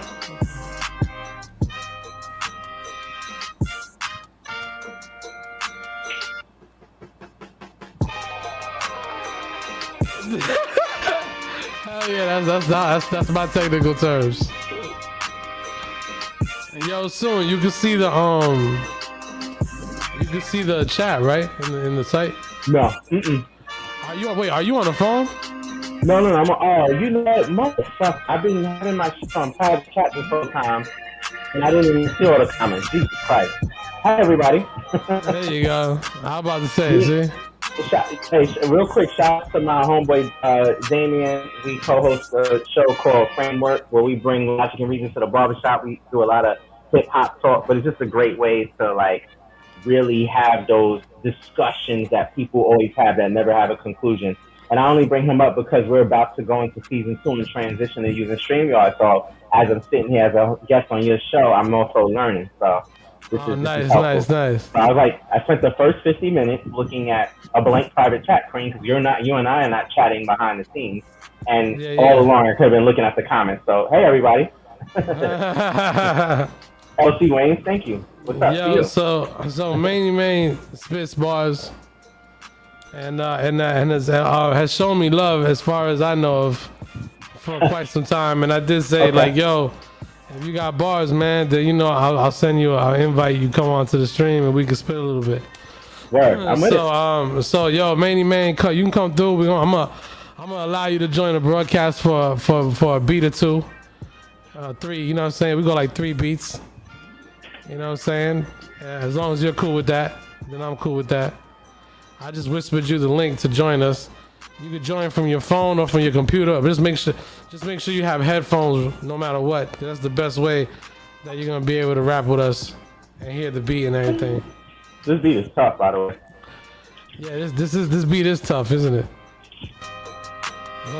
Shout out to my homeboy, yours truly, because I think he's using beats from this dude. We're collabing on something. I think it's from this same dude because of the photos. The photos were similar. Yeah, but it's the internet, dog. A lot of these cats fucking recycle photos, bro. Motherfuckers be like, yo, this is a J. Cole type beat. Look for an image. Lawrence says, hey, SoSoon. Yo, shout out to everybody, man. All right, cool. Yo, man, I sent you the link in a whisper. Let me know if you got it. I don't want to be accused of not sending it. That can happen, man. Next you know, I get sued and shit. Be like, yo, what the fuck? Word. Shout out to John Brown. I'm just scrolling up through the comments. Thank you for the shout out. Shout out to John Brown. This is Kyle. He invented one wheel. Shout out to everybody who's in here. Bjorn, shout out to you for cultivating a huge Twitch following. Like off this behind the scenes, I want to talk to you. I know it's just you've been consistent, and I'm sure that's the answer to how you did it. But I just want to talk to you about some advice you might give should I choose to take that route. But like, you've been doing your thing in the virtual world for a minute, and it's gonna pay off. I know it comes with the stresses. It'll pay. I'm alright. It's gonna pay off. I know it's paying off a little bit, but it's going to continue to grow. It's not going to decline. I know that much. It's all great. You're too amazing of a human. You're too amazing of a human. So shout out to you, bro. Appreciate you, bro. Thank you. Love you for that, man. Word. Forget about me, man. It's about you right now. It's about us because we're family. I know that, but it's about you spitting these bars. Let's go. I thought we were waiting for this gentleman. Let's get it. When he come in, I'll bring him in. Yeah, I'm with it. Yo, eating the jelly ring, doing my thing. Hold on, let me see. I'm on the loudest volume. I'm having a little bit of trouble hearing this beat. Yo, let me bring it up. You can hear it now? There we go. Yeah, there we go. Thank you. There you go. Got it. Eating the jelly ring, doing my thing. Freestyling we're born. Pinky ring, never a fling. It's always been a love. I'm talking about hip hop and the one above. No alliance other than that. Never lie. I always spit them facts. So soon, you see he got that merch. It's on my left arm. Now go up in your purse. Go to shopsosoonish.com and go buy you some shit. You might get a discount if you DM me. I'm sick. So soon on IG. Yeah, I'm promoting on a freestyle. Floating on a freestyle. I'm C now. See how. We hold it down, oh now, go round, round like the merry-go with a heavy flow. Got on, he dropped bars like a hot storm, like earlier today. Got more. Yeah, you know, y'all got more. Fuck around when I got 4. Don't give a damn, yo, I knock doors. Yeah, you know, I'm mad raw. Bugged out, but then again, fuck around. Maybe Space Jam Monster. Ooh. That Was was that the end of the cool. beat? Oh yeah, it's 1 hour of beats. Oh, it's a whole fucking hour of beats on this mix. That's how you ended it, just like like a monster. I was trying my best to like make sure it made sense, man. That's, you know what I'm saying? That's my biggest goal, man. Like, cause I know I know I be stretching, cause every rapper stretches words, bro. Hell yeah. To make it fit, man, but it's gotta make sense, you know. So. Hell yeah. I mean, the way I look at it, it's like, look, who's making up words? Who has a say in who gets to make up words and who determines how they can and should be pronounced, right? Come on, exactly. Fuck that. Hip hop is. I love that we as hip hop artists bend those rules. Hell yeah. Yeah, because it's about having fun and entertaining. Hell you know what I'm saying? Hell yeah.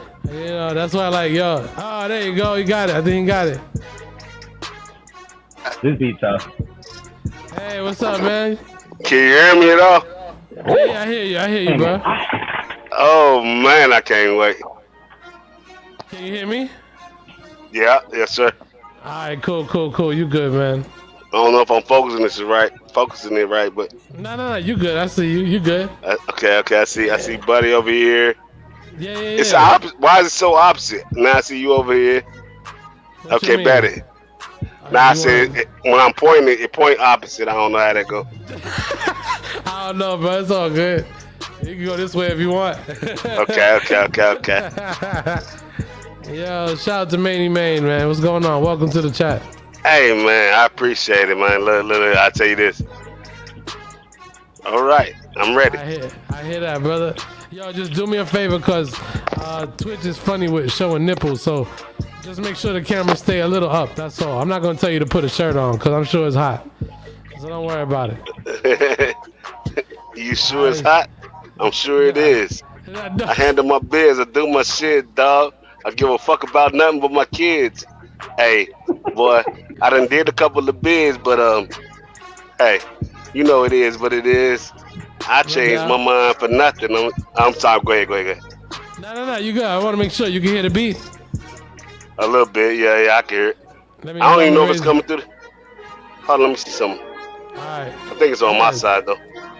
Oh, good. Just let me know when you're ready. Is this whole? This I thing's mean, like I a can whole.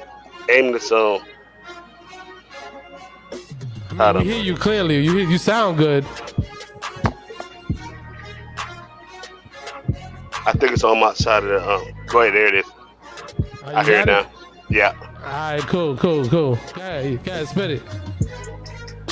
On me right now? Yeah, have fun, man. You wanna do it? Yeah. I ain't asked to be on it for nothing. Go ahead, man. Have fun. KC be the town. You know we be getting it down. We know we spinning these rounds. Right now, it's your time. It's my time. It's our time. I'm so sorry. I don't know how to tell you, but you know how we flow and we go. And let's go. And let's go. And let's go. Yeah. Let's go. Let's go. Let's go. Yeah. B. J. Orin. We know what these things. My bad. I didn't know if you wanted me to go next or not. Go ahead. Keep going. Go ahead. No. I'd rather come in anyway. Alright, cool. Look.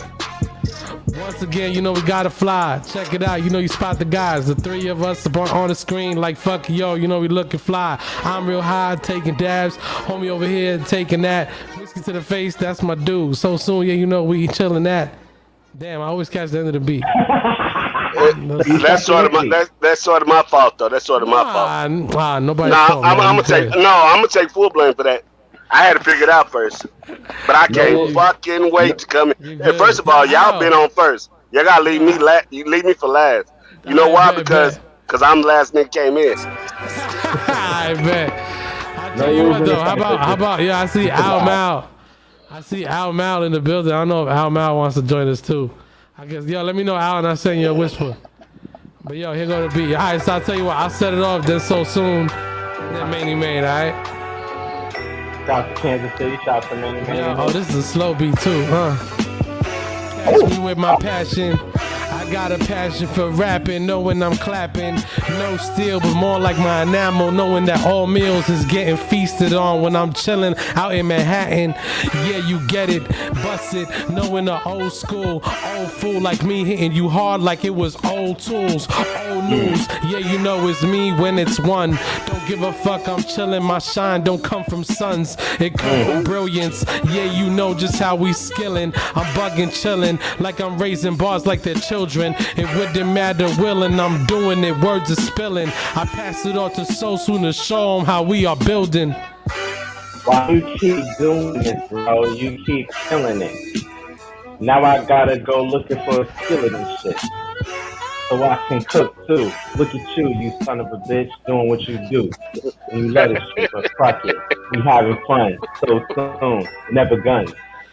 All love, when I'm on the mic, never thug. Shouts Manny Main in the building, we just chillin', freestyling. Bjorn Majestik, he wildin'. What's wrong with him? Smoke too much. Chill out, bro. Take a dab. When I'm on the mic, I ain't trying to make you mad. You might turn me into a rap battle, and I don't got that skill no more, so I'm not gonna get at you.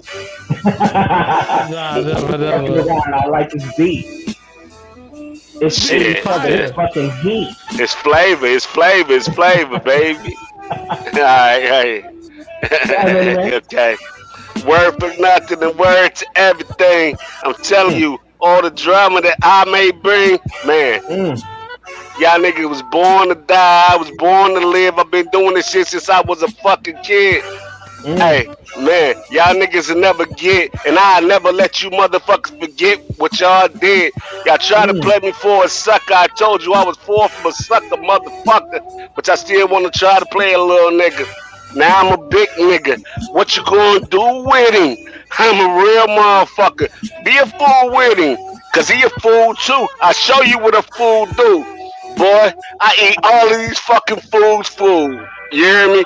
I'm all up in that dog's place, nigga. And I'm all up in that dog's face. And he growling, and I'm growling, and we growling. And now I'm in his plate, nigga. And I'm wilding. Alice Alpo, all of that old shit. I'm a real motherfucker. I never been no bitch. I never ran from shit. You better fucking believe me. And if you don't, nigga, that's on you. Believe me. Ain't I nasty though? I'm a real motherfucker. You ain't gotta ask me, bro. If you wanna blast me, bro, pull your pistol out. Pull your pistol out, boy. I pull your wisdoms out. You hear me? Yeah, I knock you all in your tooth. Knock all them motherfucker loose. See me? I got all the wine, nigga. And I got these motherfucking canines and they'll bite your wisdom too. Believe me when I tell you. Homie said my dentist is I'm a dentist. Ain't Hey. Fire. I switch ass for the next blow. I'm gonna switch ass for the next blow. Or am I still on or no? No, we gonna keep it going. We're gonna keep going. Let's go. Yo, before the beat's over, blessed crowds like my name was Hova, not Sean Carter, cause I told ya I'm the flow god of going off when I'm bolder. Never give a fuck, no Colorado, knowing the colder air that I am spitting's the ice born from my throat pass. Never give a fuck what's going on, knowing I'm go at levels of thousands, knowing it's zillions. This is what we doing. Goddamn, that shit was sizzling. Yo, everybody, give love to these two real quick, man. You know what I'm saying? Hell yeah, that shit was fun. We're gonna do some more. We got, you know what I'm saying? We got Manny Main for a couple more beats, man. Let's do this. Yeah. Alright, so now this time it goes in reverse. Now I gotta go in the middle, man. He gotta do his thing. I gotta be. If we do a third one, it don't matter to me. It don't matter to me. Saying. In other words, we're gonna switch it up. So this time it's gonna go SoSoon, and then you, and then I go last. All right. So him first, then me, then you last. Yep. There you go. I bet it. Have fun with it. Is that no, actually no. There we go. Okay. Right. Yeah. Yeah. My ancestors ain't die for me to be taking shit from no crackers. Got that bishop up in their chest. That's what got my king and queen captured. Running through the chutes and climbing through ladders. Trying to duck the noose they used to freeze taggers. Trying to duck the noose freeze taggers. Had to be the best of hide and seek. Shabalama, my ancestors ain't die for me to be answering to no masters. These labels trying to own rappers. Shitty contracts to control your masters. Running back Hail Mary with no tackle. Hit you with the line, no tackle. When them niggas fail to sell your shit, with them two hands touch you, oh, they gon' sack you. The jealousy of breed savages that breed black on white crime narratives. So the white on white crime averages. Mistakes and these statuses. The camera just getting embarrassing. You wanna fuck for pain like a masochist. These so-and-sos need they asses whipped like constrictors now. Me as it is, my ancestors inside of me. Give me strategies like battleship. Get a legal weapon if you have to press it. Shoot them 3 times, that's a battleship. We got trolls bigger than 6'9", cause misery loves company. But if a troll comes to me in 6 times, please remember that when they come for me. I don't even give a fuck about what they say. I'm gonna do this shit every day, all day. Hey, and what you said was all great. Boy, I swear to God, you got fate. Hey, but your fate ain't mine, and I'm a real motherfucker, and I spit these rhymes. And when I do this shit, I swear to God, I'm gonna do my time. I'm not gonna tell nobody with me, and if I did take somebody, I would not snitch you. And that's some real shit. No 6'9", I 6'9", in the bed with the bitch, and fuck that hoe. She don't want to tell. Nah. I'm sorry. Go ahead. It's on you, John. Yeah. All right, it's on me, you sure? Right. It's on you, John. I'm sorry. Yes, I was written. It's all good with apology. You know we bugging out, chilling, yo. Honestly, I'm just having fun, having a dab. It wouldn't matter what I'm doing, cause I'm feeling real fab. You know exactly what it is. Put them on slab. They in the morgue when they come at me. You know what it's at. Whole different flow. My bad, they didn't know. I'ma come back. Yeah, you know I run that. Never give a fuck what's going on. No gun clap. I don't have to pull a steal. All I gotta do is pull a bar when I'm coming at them. Yes, who? Bjorn Majestik every time when I go and spit. All I know is that I speak. Yo, they go and sit. Yeah, you know I gotta stand. Yo, they go and slit. They hold wrists when they don't fuck with me and shit. My bad. I ain't saying that you gotta do it. I'm just saying they rather die than go and use it. Because they know when it come to music, I'ma do everything and do that I prove abusive. It goes to the mic, do my thing correct when I go without a sight. Bug it out, I'm bugging out, but then again I like to really go on like I'm really on a bike. Chill, what the fuck were you saying? My bad, I was going off, I feel like I was slaying. Yeah, that was the whole point where you really went off. I know I need a whole joint. No, you need to hit the fucking dabber. Yeah, I know I'm bugging out, but then again the chatter. Wait. You need to fucking see how the fuck we going off, but then again I be nothing but an MC spitting all the freeze when I'm chilling with my peoples. Yeah, you know I love the G. Chill with the gangster, chill with the good vibes, chill like a hang well. That work. Yo, I gotta. Yo, I know my Yana. I can't front, love the energy that my brother's giving me. That's the read the choppers is coming out. Yeah, with the yapping. That's the way we do it. Never with the clapping. Unless the audience chilling in the crowd. I'll be on stage, loving it real loud. Yeah. Yeah. Oh man. Hey, I swear, John, you had me about to go. You did that different thing. You did that thing where you had two people talking. Now I got a stun on you. I got a stun on you now. He did that. I got a stun on you. It's all good. You set it off now. He did that. It's on me to stunt. It's on me to set it. Okay. Go for it. It's on me to set it. You know I'm about to rob you though, right? I'm about to rob you for what you just did. All right. Do it.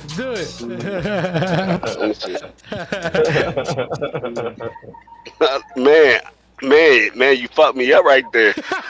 I don't even know if I can. Yeah, you got this. I don't even know if I can. We're having fun, man. Yo, come on. You're doing great, man. You're doing great. We're having fun. Fuck, man. We're doing great, bro. We're having fun. Where they do that at? It's just me, man. I'm not. So can I say? Okay. New York, where he currently is, that's where they do that at. Okay. I'm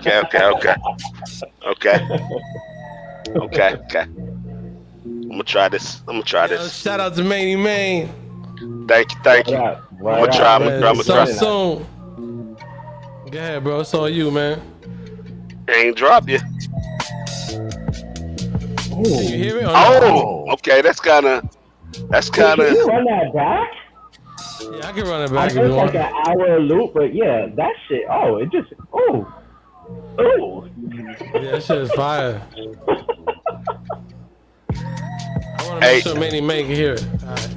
I can hear it. I can hear it All clear. right, all right, go ahead. Okay. Hey, what they doing over there, man? What's that? Oh, they ain't tripping. You sure, bro? Bro, you sure they ain't tripping over there? I don't know. It look different to me. All right. If you say they ain't tripping, I ain't tripping. Sitting back, chilling, just kicking it with this bitch. I'm trying to do my shit with this nigga on some other shit. Okay. I asked my niggas, boy, is that a bitch? He said, nah, that's a nigga over there talking shit. Nah, I'm just lying. I'm lying. I can't do it, bro. I can't do it like you do it. And that beat too slow. And that beat too slow for You one. got it, man. You got it, bro. You got it, I could have set the story up. I could have set the story up, but It's all good. It's all good. Okay. Yo, you know what it is? Like the beat slow. So it's like one of those beats where I used to do this thing where I would drag because I thought I had to go slow, but it's actually reversed. So when you hear this beat, it's like double time. Yeah, you have to go at it that way. So it's like for me, I'll just hit it like I want to see this one. Yeah, you know, with it, fuck around sickin', don't give a damn what they do, Charles Dickens. That's the way I do when I'm here, I'm spitting. Do a biography, don't give a damn. Oh shit, brought it back, heard a fucking giggle. Gotta get fuck around, don't give a. Shit, yo, you made me laugh. I know, but see, that's just it. That's just it. The one you had. My pad. Yeah, you know I'm like an iPad. And the hands when they coming off, I bet they all saying I'm glad. Yeah, you know they all here and born. Never give a fuck, yeah, it's worn. And they mind, I cause a memory to make sure you know how the name is Sean. Just like sheep, I'm asleep. Chilling right now, yeah, I know it's deep. Got my name in your mouth. Yeah, you know I gotta say what's going on as they creep. Haters watching, people loving, crowd is gathering, people shoving. Don't give a damn what's going on because it's like snow in the winter. I am shoveling bars out my brain, bars that'll stain, bars that'll come across and make sure that they bang. Just like that cap when you was a kid playing with them guns. We out here like cops and robbers and we out here having fun. Like fuck yeah, you know we gotta go.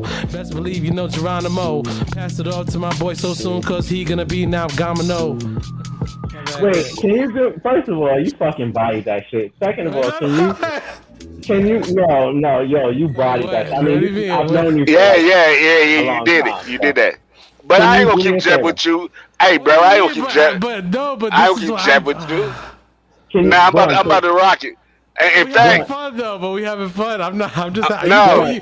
But you guys are giving me this energy that makes me want to rap. I'm about to say, as soon as you say it, I'm about to skip him, and you gonna give me the energy.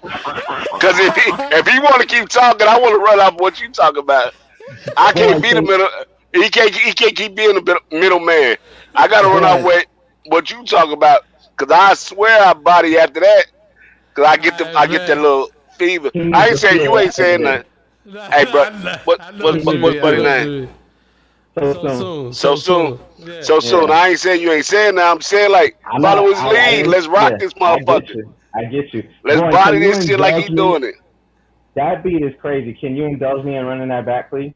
Yeah. I gotta like find this whole thing is like one out here. Like, I know. Yeah, let me You show you don't real have quick. to show me. I understand. I understood what you were saying. Like a whole fucking. Yeah, I understood what you were saying. Yeah, I need that. Wait, I need that. Is this it? Yeah, this is it.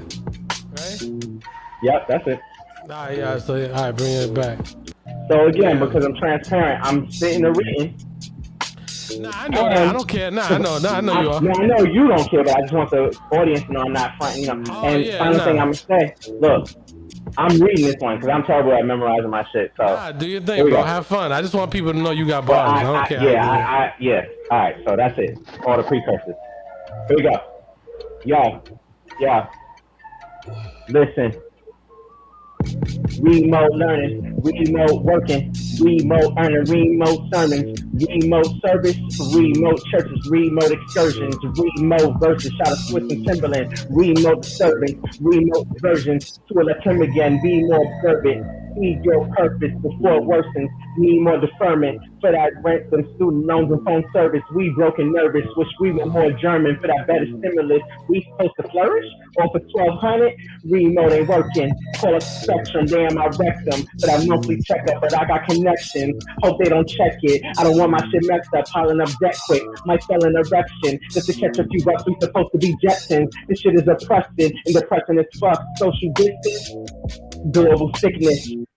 Slow response, that's so ridiculous. Broken spirits, COVID did this. Instagram live to show up in style. May say the upper cash app or PayPal. Only thing that is holding me down. Mama raising me as an only child. Remo Preston, Remo Presses, token Rona, Remo therapist to remove the stresses off my shoulders. Remove the weapons. See who's protected when these whites get bolder. Remo controller, program the show. My people aggressive. Police don't increase, more presence. Peace don't increase for my brethren. Stock up your second amendments. Great idea, Charlemagne suggested. Please stop telling black people be peaceful. Oh, then they'll look at us like we evil. Being black so must be fucking illegal. But I still gotta fight to be equal. Reload the record.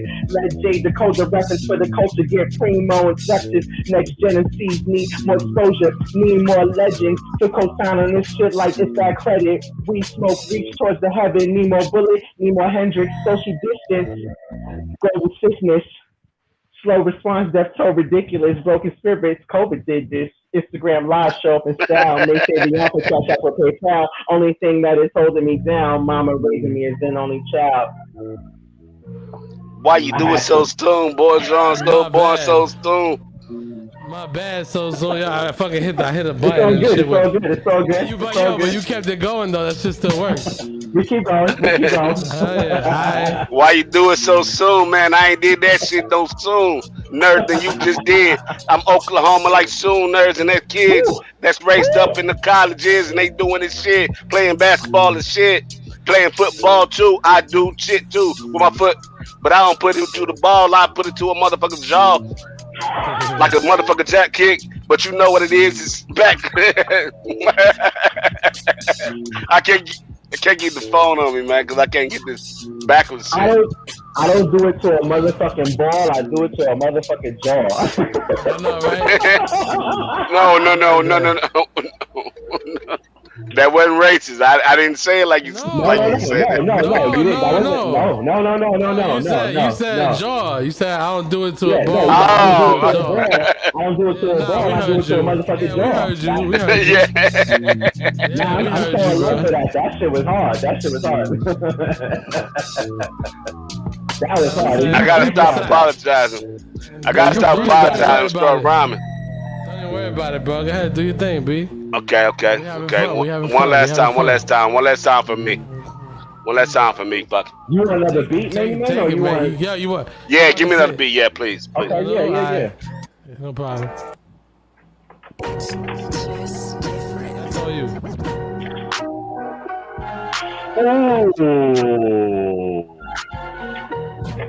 Ooh. That's all right. you. I ain't saying shit. Alright. I'm gonna rape this motherfucker though, but I'm gonna tell you this. It ain't free though. It ain't free. I'm gonna go ahead and say this one anyway, because I've been wanting to say it. Listen, man, I'm trying to raise my antennas to the heavens to get better perception so I can receive better blessings. You better believe I'm never deceased. I'm resurrected. Not like Jesus, he's an immaculate conception. I'm immaculate, but my parents, they had sex, and when they did, I wanted to race to the ovaries, so I'm that kid. So you better take an X-Lax and relax before I give you that black. Lay all you bitch niggas on your back. This that real nigga grown man style. I feel like a pedophile. Fucking you little boys over that style. This a, you know what I mean? Like, I can't. It's just one of those. Yeah. That's how it ended. Nah, hell nah. I fucked up. No, I mean, it's all good. I mean, come back. Real nigga grown man style. I feel like a pedophile. Fuck you little boys over you child. Domesticated home cat, nigga, I'm wild. You can't hang in the jungle with us. You better stick to them jungle gym for them 9 double M's bust, leaving your ass stuck. You better understand what it is up with us, nigga. We don't fuss, we bust, nigga, and crush motherfuckers. Whoever think they tough, yeah, but we don't play tough. We just do this shit, nigga. We just stay us. Yeah, we stay up, nigga. We just stakes up. from y'all motherfuckers to think y'all way tough. Yeah, for that right now, you understand I'm freestyling. I'm from the town where niggas really be re-wilding. Yeah, when I say they re-wilding, I mean they did it once before and now they still wilding. That means they motherfucking offspring still wilding. Y'all better understand what I'm talking about, dog. This ain't talent. This is what I know. It's what I witnessed with my own eyes. I ain't talking about shit, dog. It ain't no disguise. These motherfuckers ain't no goddamn surprise like in the bottom of a Cracker Jack box. You know what I'm saying? That Cracker Jack. Nah, Big Jack and Cracker in box. Some shit like that. You know what I mean? I better stop. He said, cracking your back like a Cracker Jack prize. Deep in your spine, I'm finding holding you live. Just like a puppet, knowing how I does this. But then again, we chilling, we lounging like we were cousins at the barbecue. They're playing spades, I'm at the table calling my books out. Yeah, you know we made nothing but the best plays. I don't run overs. If you can't play your books, then get the fuck out my way. That's the way we do that. You know it's no true. sandbag. Can't fight. That's right. You know it's who. Right here, Bjorn Majestik, main, SoSoon, chilling on this OffTop Tuesday, no afternoon, more like the nighttime. You know the night's mine. We chilling right now, lounging cause the night's fine. I love to do this, especially cause the energy. The only reason why I sound dope is cause they let it be. Go ahead. Listen, these niggas suck like Rampant City. We from New York to Kansas City. You see how I set it up. Clear out the scene, I'ma wet it up. But I ain't busting guns, I'm freestyling for fun. When I'm on a microphone, soon getting some. Getting all if I gotta take it. And I ain't in the rape culture, so I'm not raping. But by any means necessary, like Malcolm X. And tell your shorty we can have some sex. Yeah, I'm still conscious, but I'm really about it. I'm an old head in a young body, and I'm not about it. Almost messed up, but I still brought it back. The beat ended, but that was a fun rap. Yo, man, that was fun, bro. You did your thing, good, bro. man. That was fun, man. That was fun. I appreciate it. Yo, listen. I just want to say something real quick. Think about this, and I'm saying this to both of y'all, but I'm gonna start with you, Bjorn. You said it earlier. You and I have known each other since '04. That's only almost 20 years. That's almost half of both of our lives. Like I ain't giving ages, but we've known each other for a very long time, right? And technology has evolved to the point where we're in two different boroughs in the same state. Yeah. And we can connect with somebody who I presume has been following you on Twitch for a minute, that you've invited into this space and coming all the way from Kansas City to like just fellowship, just have fun. You in Kansas? Yo, where you at, man? Beautiful thing. He changed hats twice. He's in Kansas City. There's no doubt in my mind. I don't know, man. He had a different one on when he came. Listen, man. When it comes to sports, I'm from the town where it go down. I hear that. My bad. I only ask because listen. I look at sports hats like it's fashion. In New York, motherfuckers be wearing Kansas City hats just because it matches. Yeah. No, let him tell it. No, keep on going, DJ. Let him keep going. He was blowing with it. You heard that, right? I made a rap. I ain't even trying to do that shit. My bad.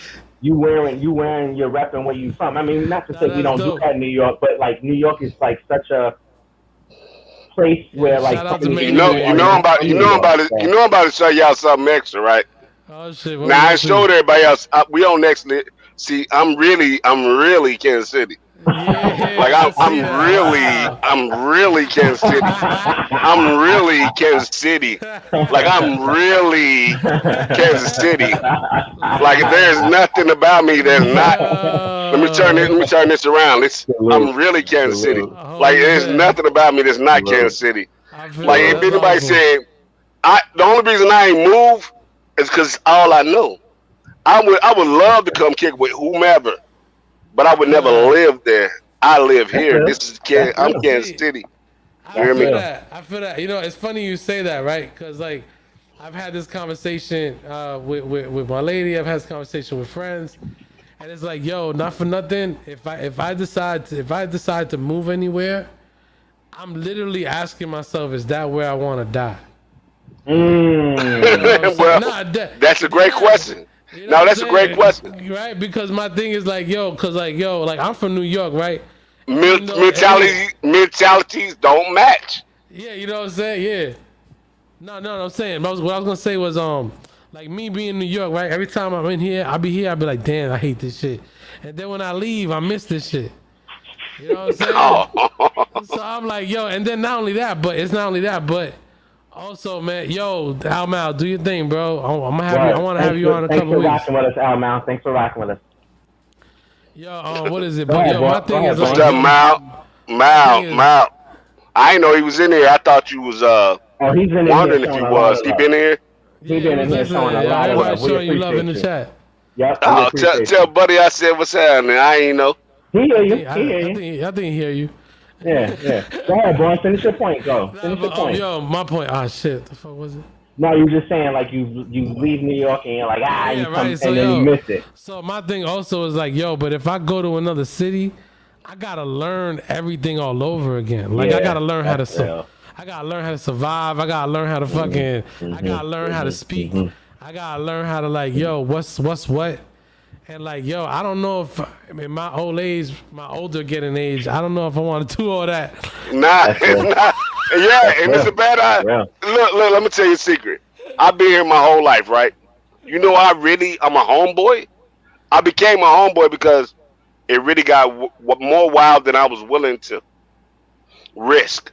I got 4 kids and a wife. I feel that. It got more wild than I'm willing to risk. I'm not scared of shit. You could believe this shit. You could believe this thing. I'd die for all of them. No doubt. You know what I mean? That's the whole thing. But if I stay in my place, I'll wait for them to bring it to me. If it come to me, we gonna really talk about it. I almost want to open this drawer, but I know I'm be snitching on myself. Don't open the drawer. Don't open the drawer. Nah, you good. I'm not worried, Jeremy. Like it's not that. It's just more. I know what they do out here.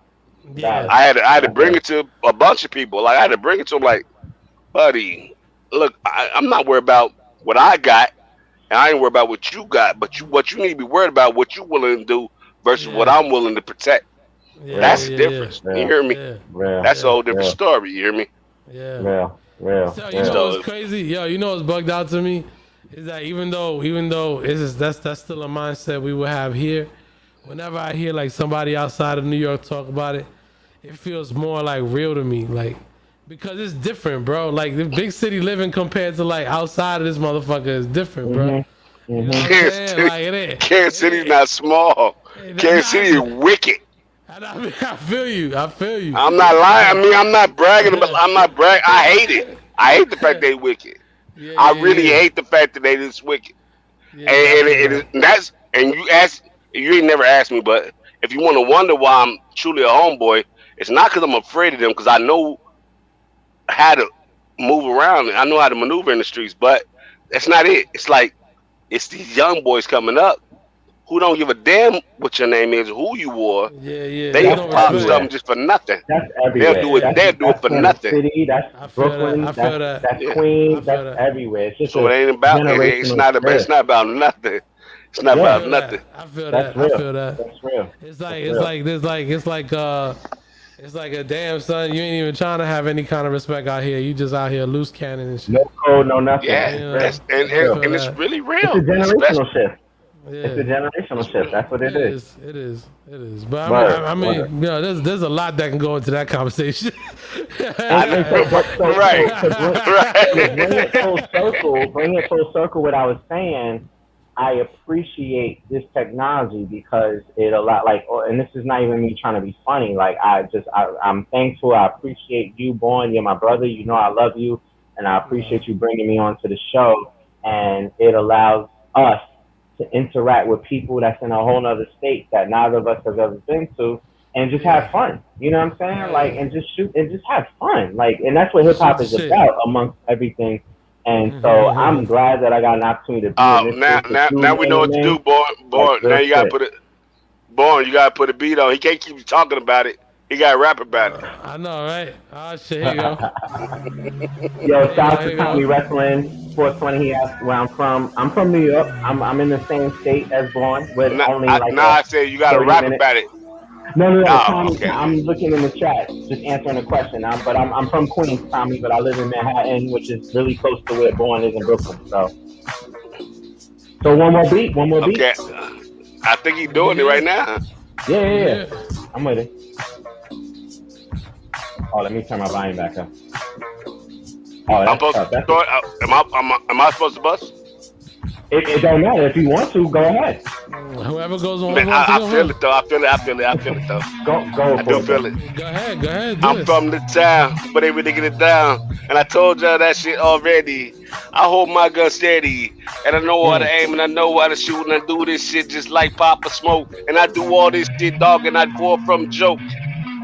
Never no laughter with me, never no asshole with me. If I tell you I'ma do something, best to believe.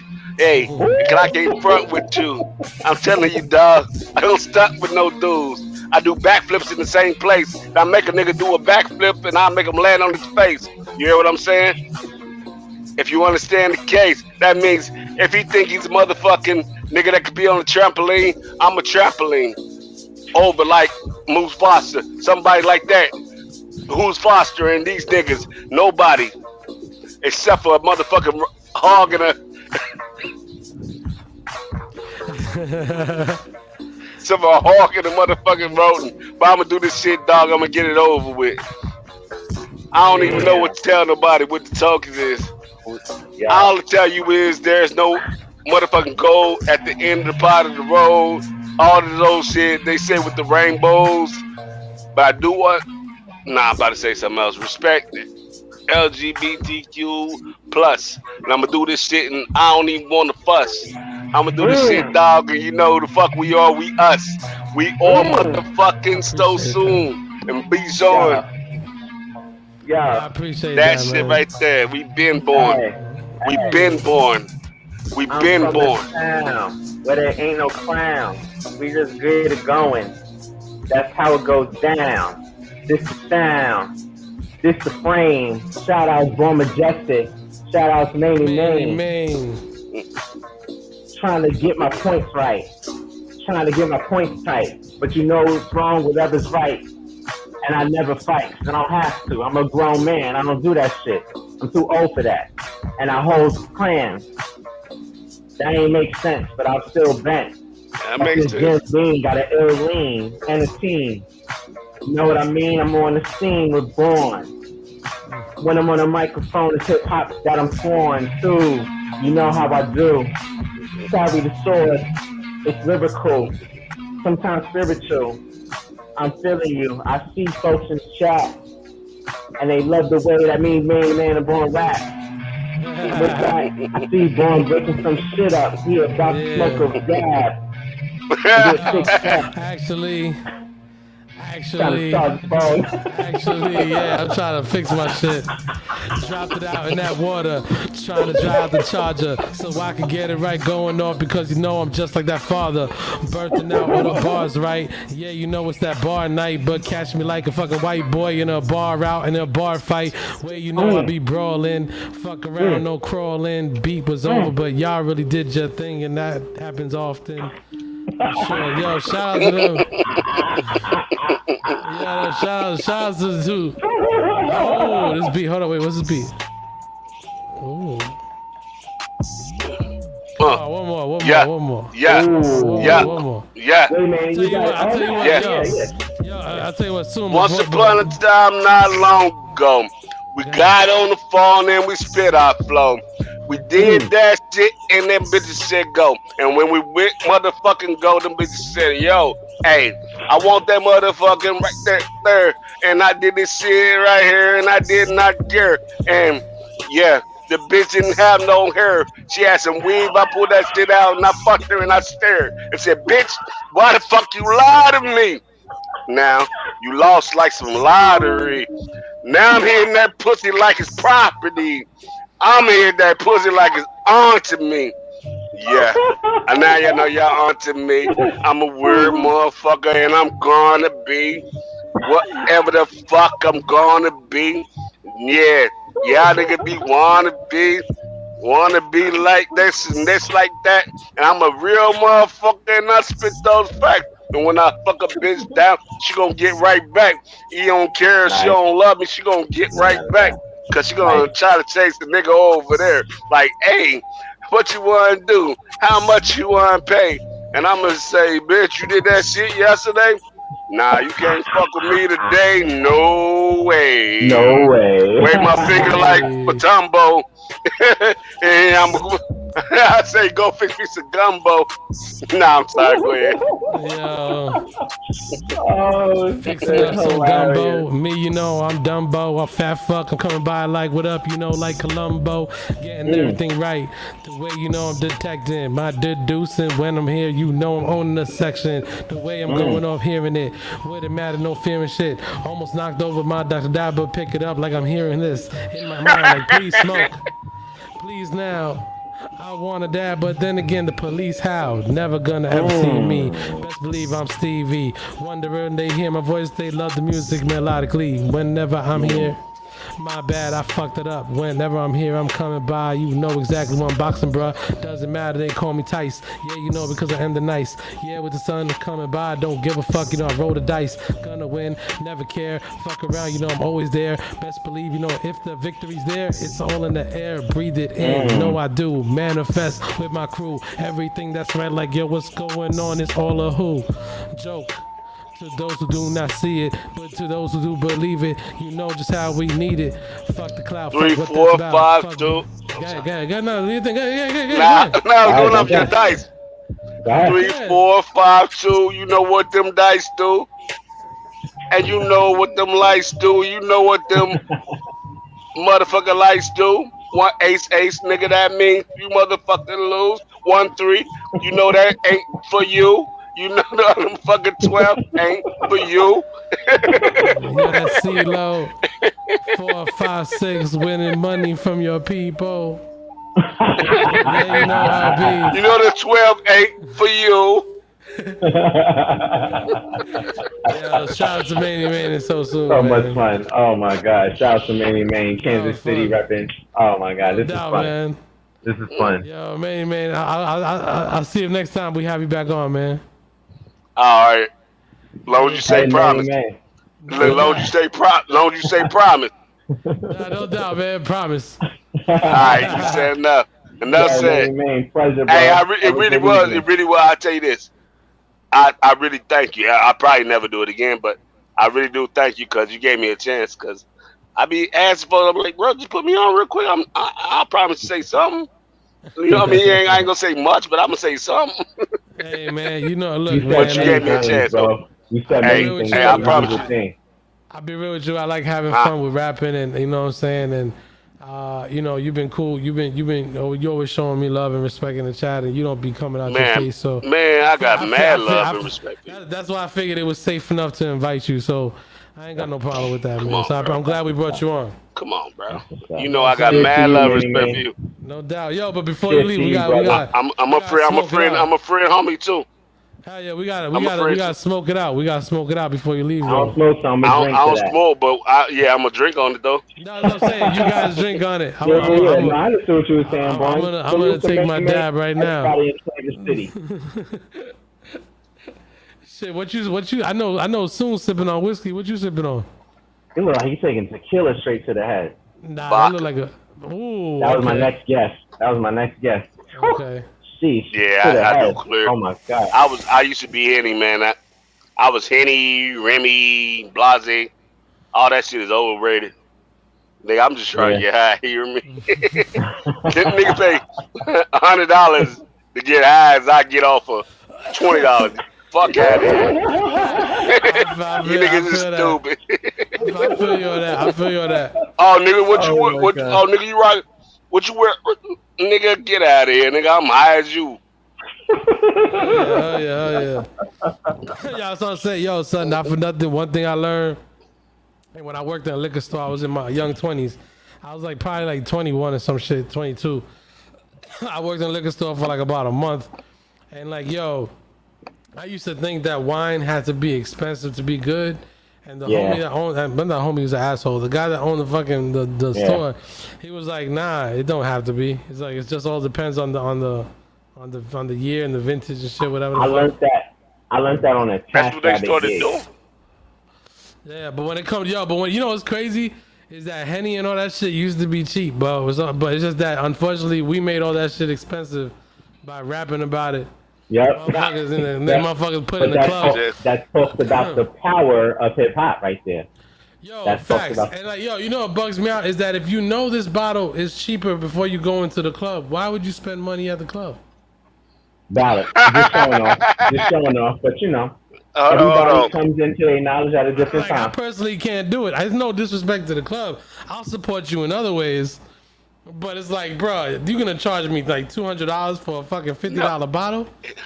Fuck out of here, bro. You were I think true we're to all within the same.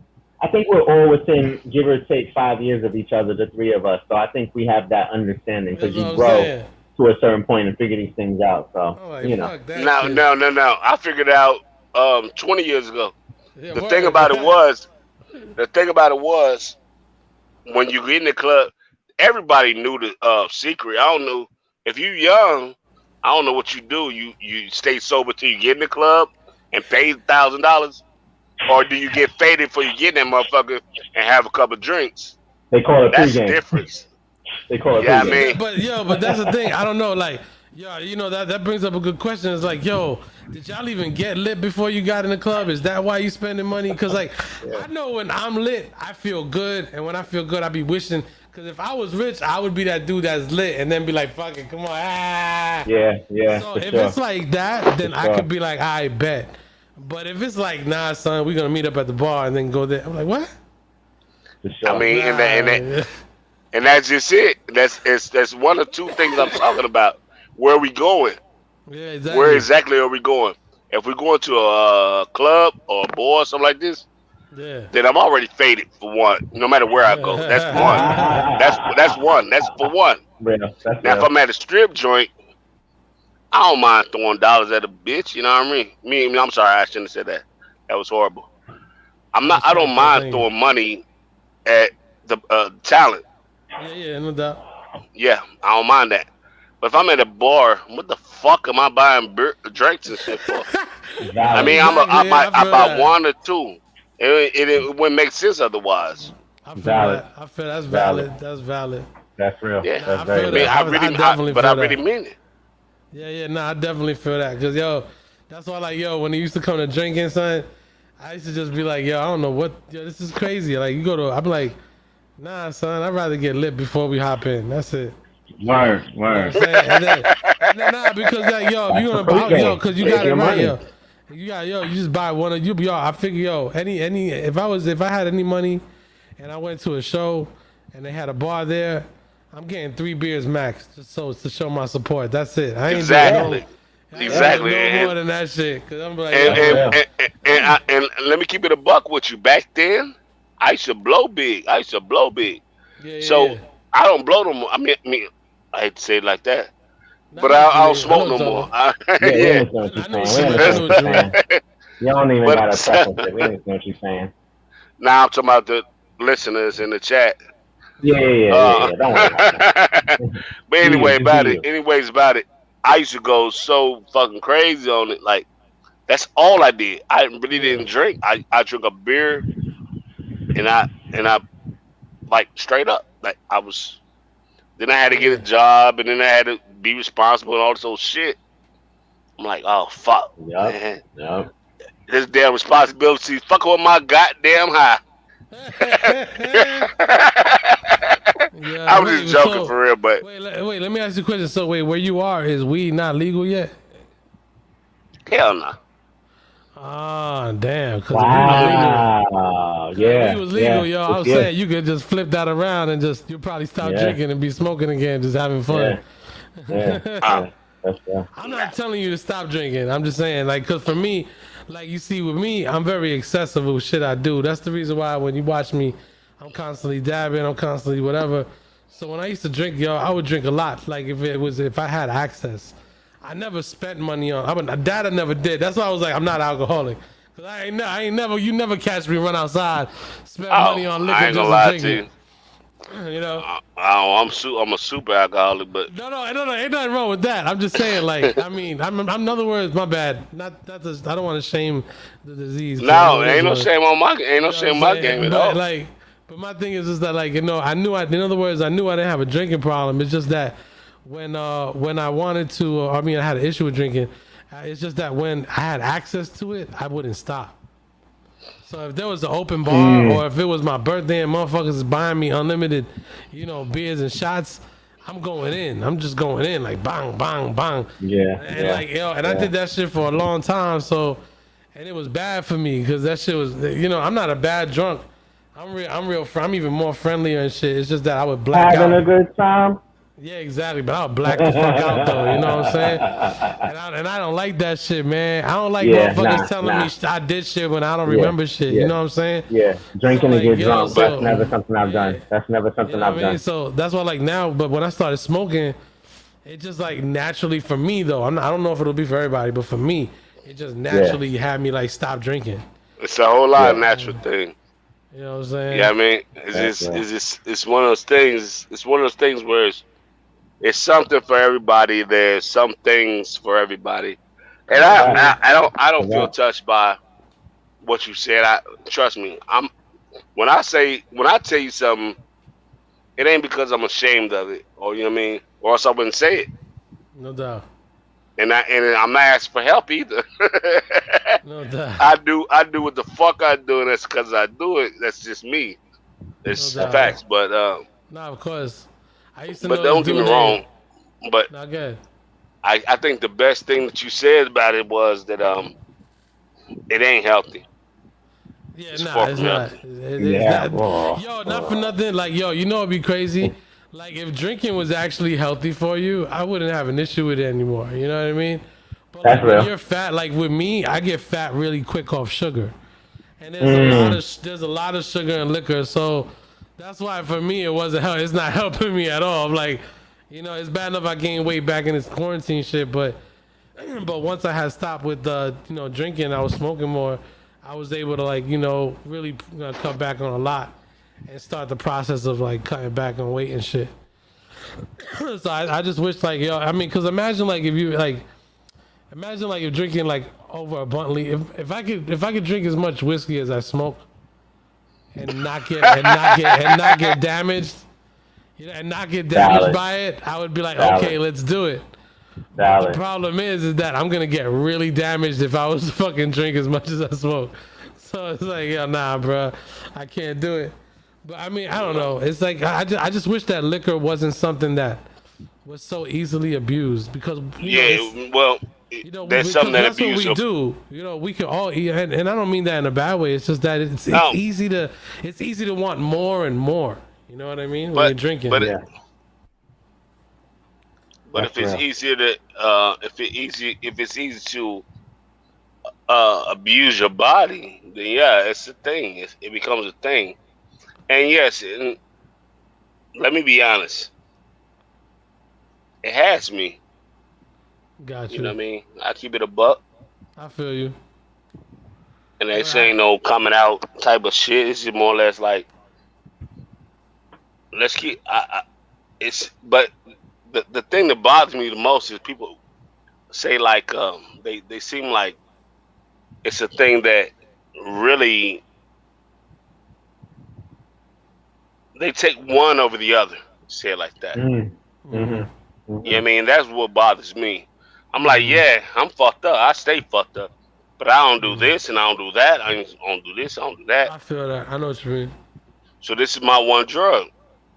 But I ain't saying it's helping me. It could kill me, just like anything else could cripple somebody else. Valid. You know what I mean? Valid. So what's your advice? Yeah, I'm just looking at my the facts. I respect it. I respect that a lot, because I know exactly what you mean.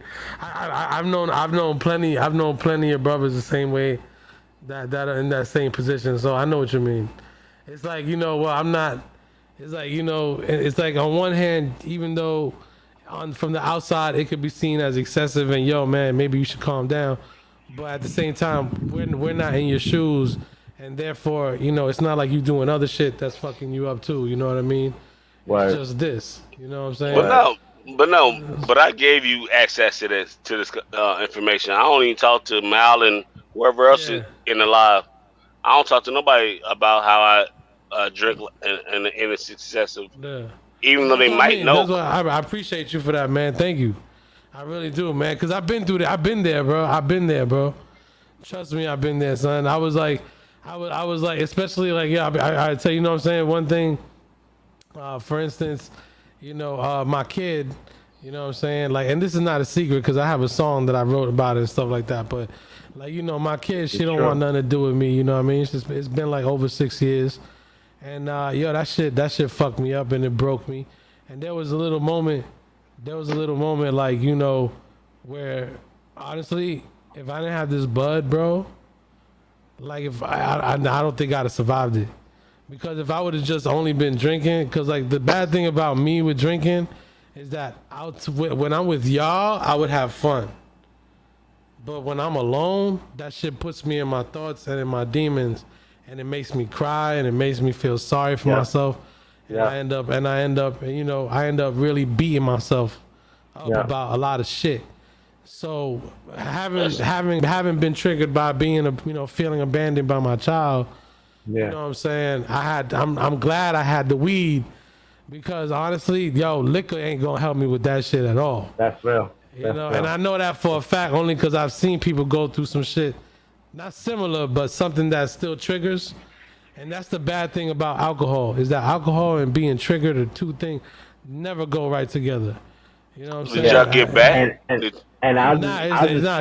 She still don't talk to me, but I'm working on it. We'll see. I'll just chime in to that point and say that because you've been my brother for almost 20 years, I know the nuance. I know some of the nuances to that story, and so I hear you, and so it's true, bro. Like listen, man.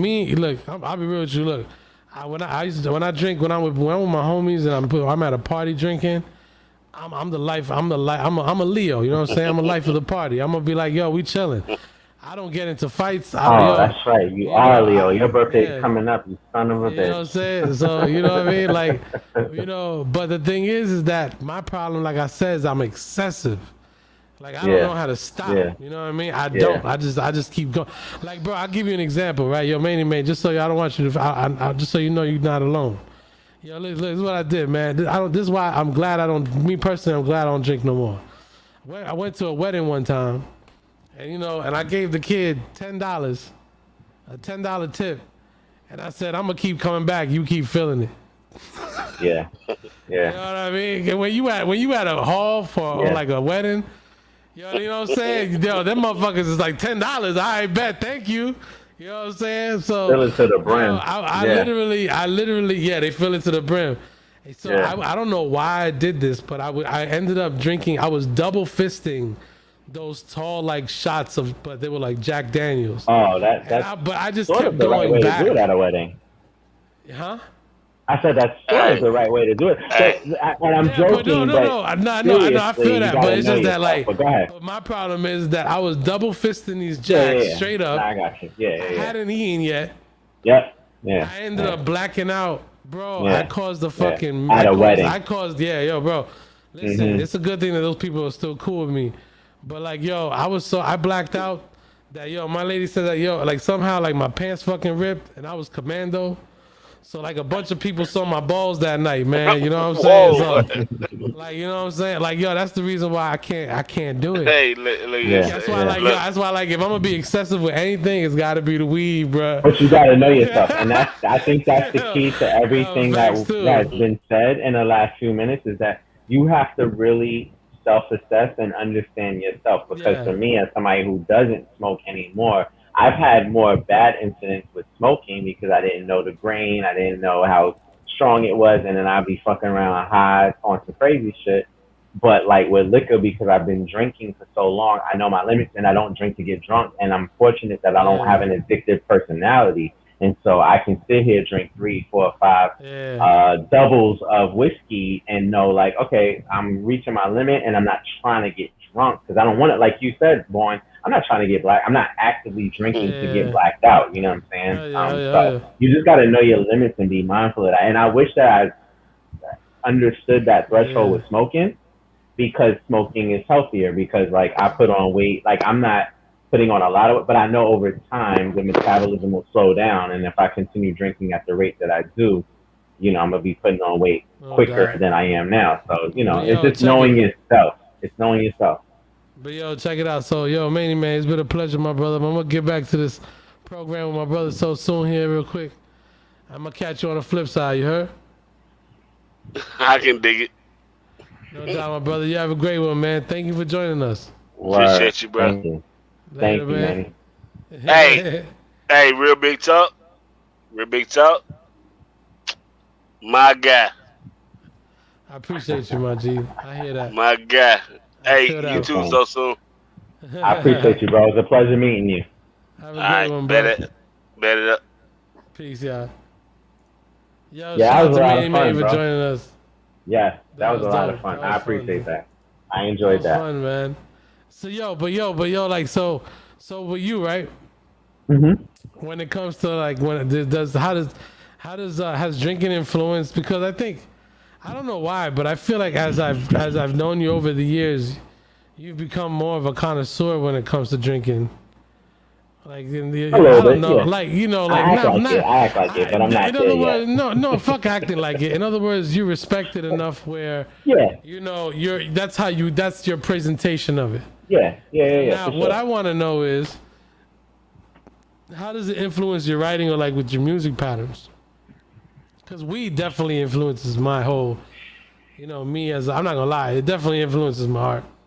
Yeah, that's a good question. I think it enhances it because I know my limitations. I think like if I'm having like a block, you know what I'm saying? I'm not saying like a writer's block that lasts for months or anything. I think that like what I learned from last year and putting together my fifth studio project, Sony Quarantine, which I spit some bars during our cipher from. That was dope, by the way. Thank you. I appreciate it. But what I learned from that is that like if I really have the time or can create the time to focus on a thing, that it'll get done. And there were moments where it was difficult writing songs, but yeah, I would say that liquor helped me like kind of loosen up my thoughts and just kind of maybe like energy that I was feeling from the day that might have not been beneficial to the writing process.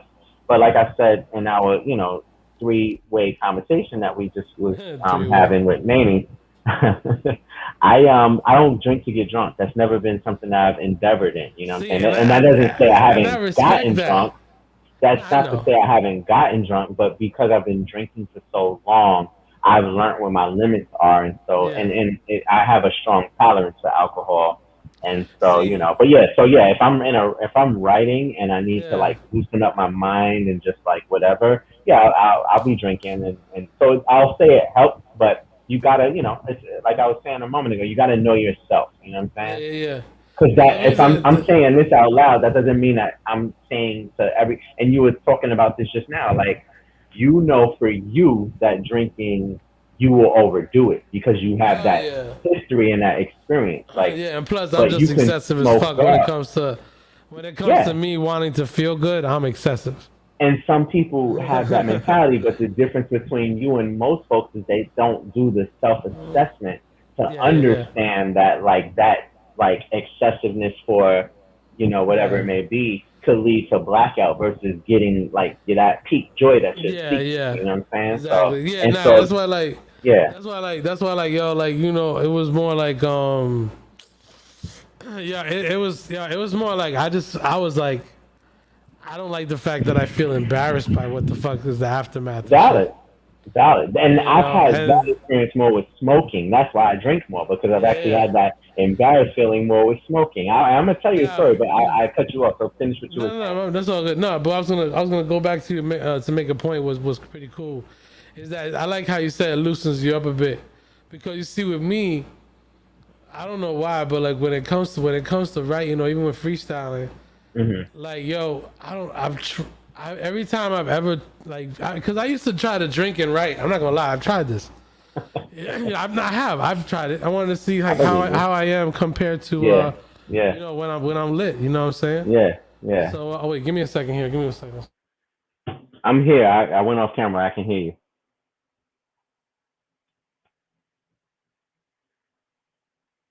Oh, goodness gracious.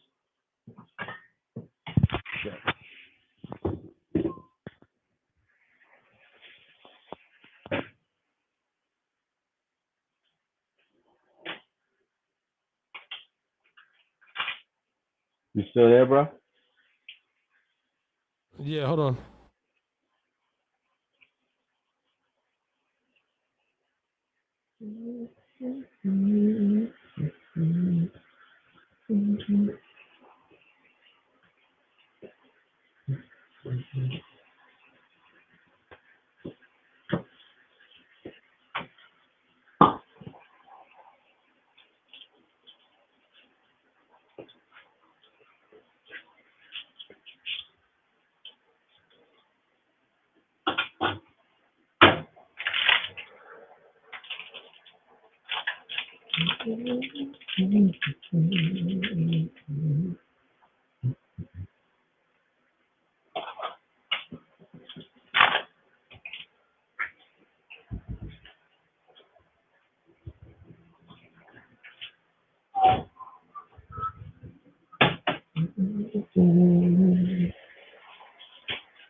Sugar sent me a message and she had to she was she wasn't feeling well, so I was like, all right.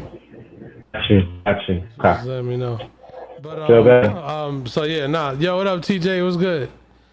So but what I was gonna say, but damn, man, I want my phone to stop. I want this port to fucking dry, man.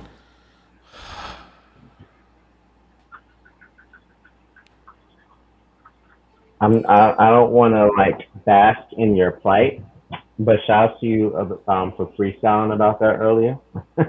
About what? About this? You freestyled about like your phone falling in a certain type of water. Yeah. Oh yeah. It'd be like that. Yo, you know Hopefully what's funny? funny? I forgot I have a fucking. Oh, I don't even think it'll work because I fried the USB port. Fuck. I'm all bad news right now. It's funny we're talking about phones because I'm just like thinking about the trajectory of you and me and knowing each other for as long as we have. We have an album together. We've worked together. It's wild, bro. I just want to say the first time I saw you. Oh wait, hold on. Somebody's raiding me right now. Welcome to my house. Yo, Pedro's Grill Room. Thank you so much for the raid, yo.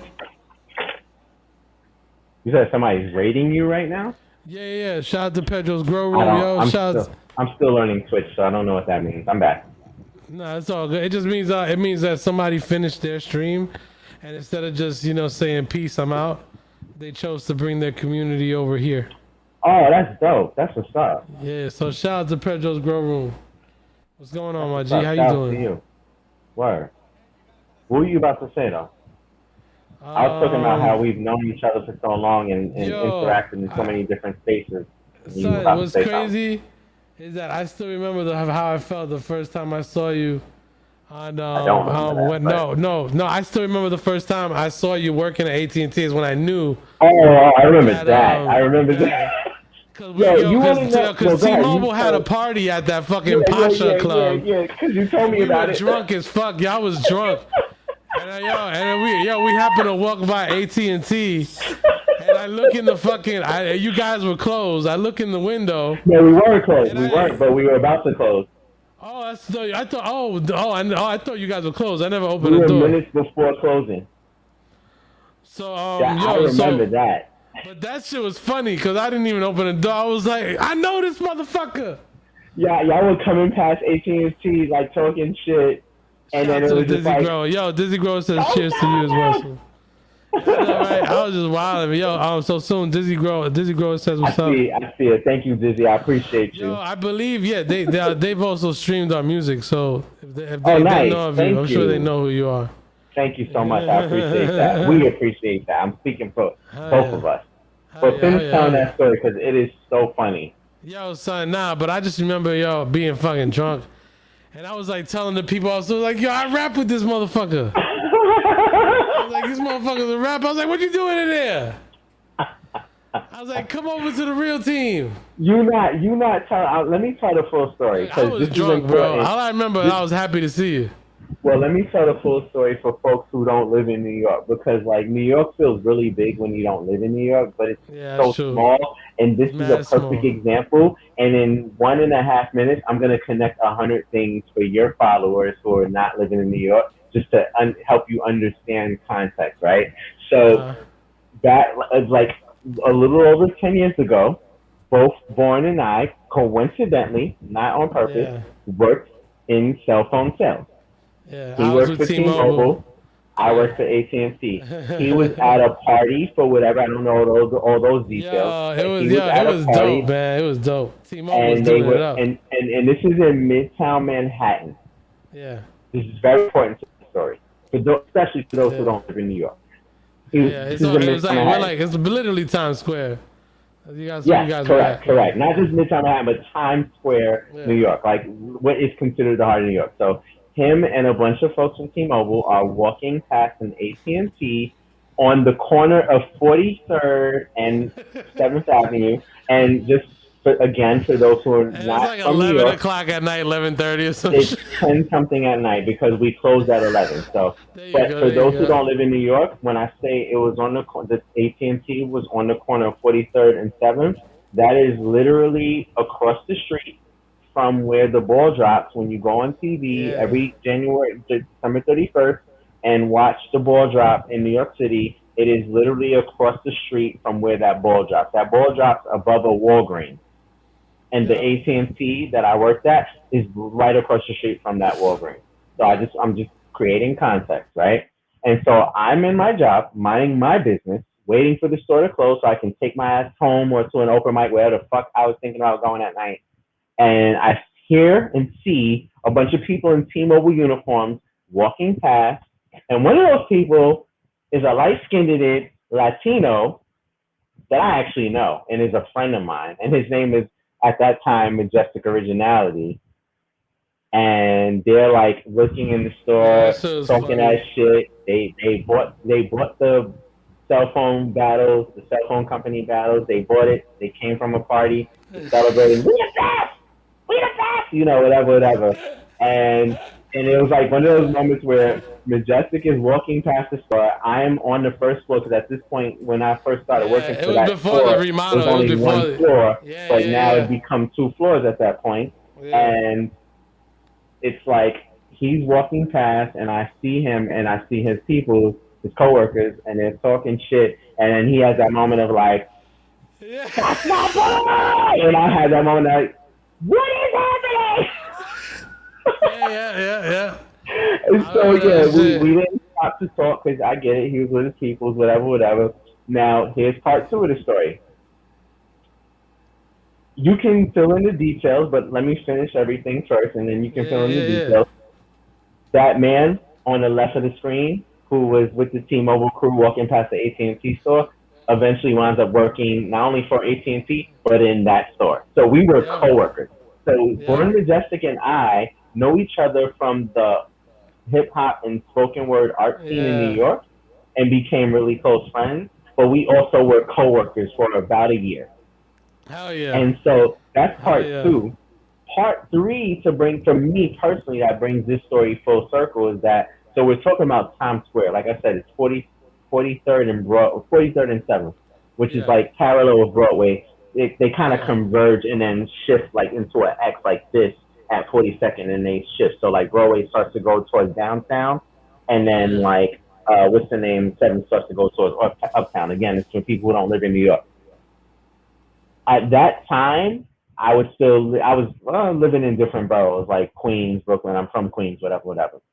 Just to wrap this long story up, I now live a 10-minute walk from that store that Bjorn Majestik and I were coworkers in, which prior to us being coworkers in, he was walking past talking shit about AT&T. Now we're older and we don't give a shit about cell phone battles because, funny enough, I have a T-Mobile account. AT&T was fun to work at, man. It was fun. It was fun until it got bad, and I was like, fuck y'all. Yeah. And the final thing I'll say, final 2 things, it's like a 2-part thing. The final thing I'll say is that like here we are years later. So I lost my job at AT&T in 2010. I got fired because I just was coming in late often, and then like I did Oh, some the shit by points. accident. Man, But fuck I those believe in the points. correct, the points. I'm not going to get into that. I'm not going to break that down. But what I will say is that nothing happens by accident. If you have a spiritual practice, nothing happens by accident. So I No don't think doubt. that was a bad thing, right? And then, so I get fired. Born is still there for a little bit longer after I am, and eventually we Yeah, stay I got friends, of fired in course. 2012. Yeah. We stay friends, but that same year you got fired is the same year that we put out our album together, right? Yeah. Yeah. It's just Yeah. crazy. And then just last year, I had a billboard with my likeness on it, just 2 blocks away from where Yeah. Born and I That's work. right. And I live in a neighborhood that's only a 10-minute walk from that. So I don't think anything happens by accident. No It's just so doubt. crazy. Me and this man have a huge history together. It's Hell just yeah. wild. Hell yeah. It's just wild. Hell It yeah, is man. I wild. still remember when you was Jay Skills. Jay Skills. Yep. Jay Yep. Skills. That was me. And then that other dude was Jay Skills. And then I was like, yo, man, who the It fuck was you? just too many skills. It was too many skills. Yo, Here's yo, a but I funny really story went up about to that dude though. But I really went up to that dude. You never Yo, told me you this. I ain't- didn't I know was that. like, hell yeah. I mean, I was cool about it. I was like, yo, bro, you ain't Jay Skills. I was like, I know it's the my real bro. Jay Skills. I was like, Before my bros, social my bros. media, I know Jay the Skills. real Jay Skills. Hell yeah. But I was here's like, the yo, funny- man, I was like, I was tight. But I was like, what? And then you ended up changing your name. And I was like, all right, cool. But here's Alright. part of that story, Born, and I think you know this, but just in case you don't, let me tell you this. The person who contributed most of the beat for our almost 10-year-old album, The Other Side of the Street, was Ill Skills. He was my first producer who gave me access to second, not first. He was my second producer who gave me access, but he's given me access to the most beats that I've used in my career from one producer. And because I had such access to his catalog, I was able to present that for our project. And so I it was still remember crazy seeing when that we met in Jizzy's. college because I was J Skills and he was Ill Skills. And I at that point, I met so many skills between poets, MCs. I was like, this is too generic. I got to change my name. So I think it was wasn't because Mad Skills came out at the time and he was very Mad big. Skills. Yeah. I met an AI Skills. I met another J Skills. I met just the straight Skills. I think, well, no, Mad Skills dropped the Mad and Oh, just was shit. still Hold on. Skills. Hey, Dr. Grizzly with a raid. Laser focus with the follow. Thank you. I'm so sorry I didn't say thank you for that. So. Nah. Yo, shout out to Dr. Grizzly with the raid, yo. You know what this means, man. We got to throw on some beats. Are you down for something? You down still? What? We could do a little bit still. Yeah, I'm here. Yeah? I'm here. Oh man, this is Hey, crazy. Mom, how you doing? Look at that. Mom came in with the sub. Aw. Yo, Mother-in-law. being here with you, bro, it's so funny how it's just so full circle. Like I just can't get over the fact that you know the year better than I do. When you said 04, we've known each other for 17 years. That's long so time, long. man.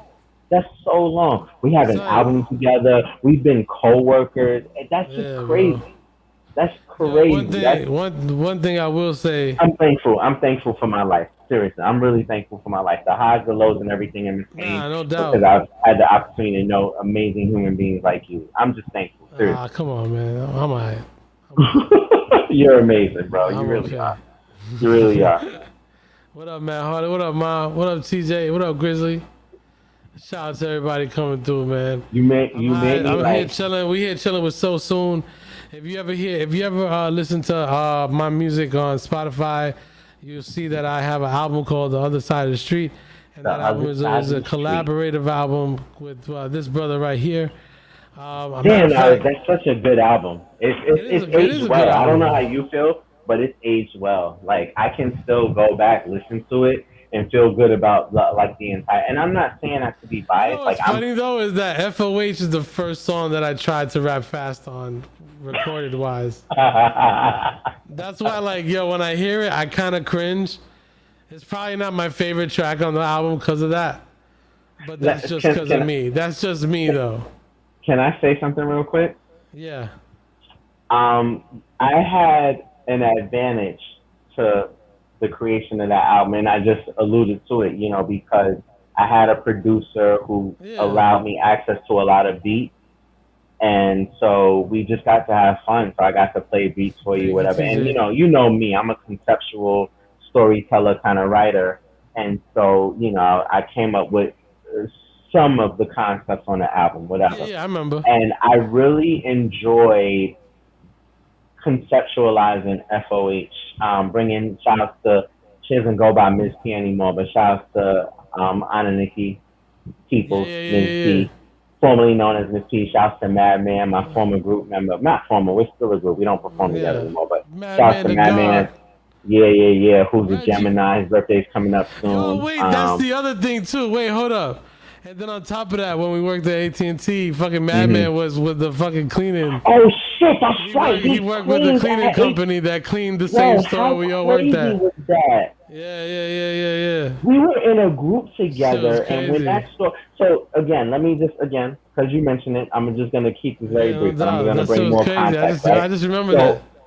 And I forgot as I was saying until you just said it. So again, we worked at AT&T together for a period of time. And before Bjorn Majestik worked at this AT&T, I was there. I was there from 06 to 2010, 4.5 years. Yeah. And I was there for like 2.5, and then because one of the managers that I worked with, she did a great job of because sales, it's sales, so it's commission based, and she did a great job of making it one of the highest grossing stores as the corporate company thought it should be because of where it was located in Times Square. And so she wound up leaving, but what happened ultimately is that it turned from a store that was just 1 floor to 2 floors, and so they had to close it to do that construction, and they sent everybody who was working at that store at that time to different stores.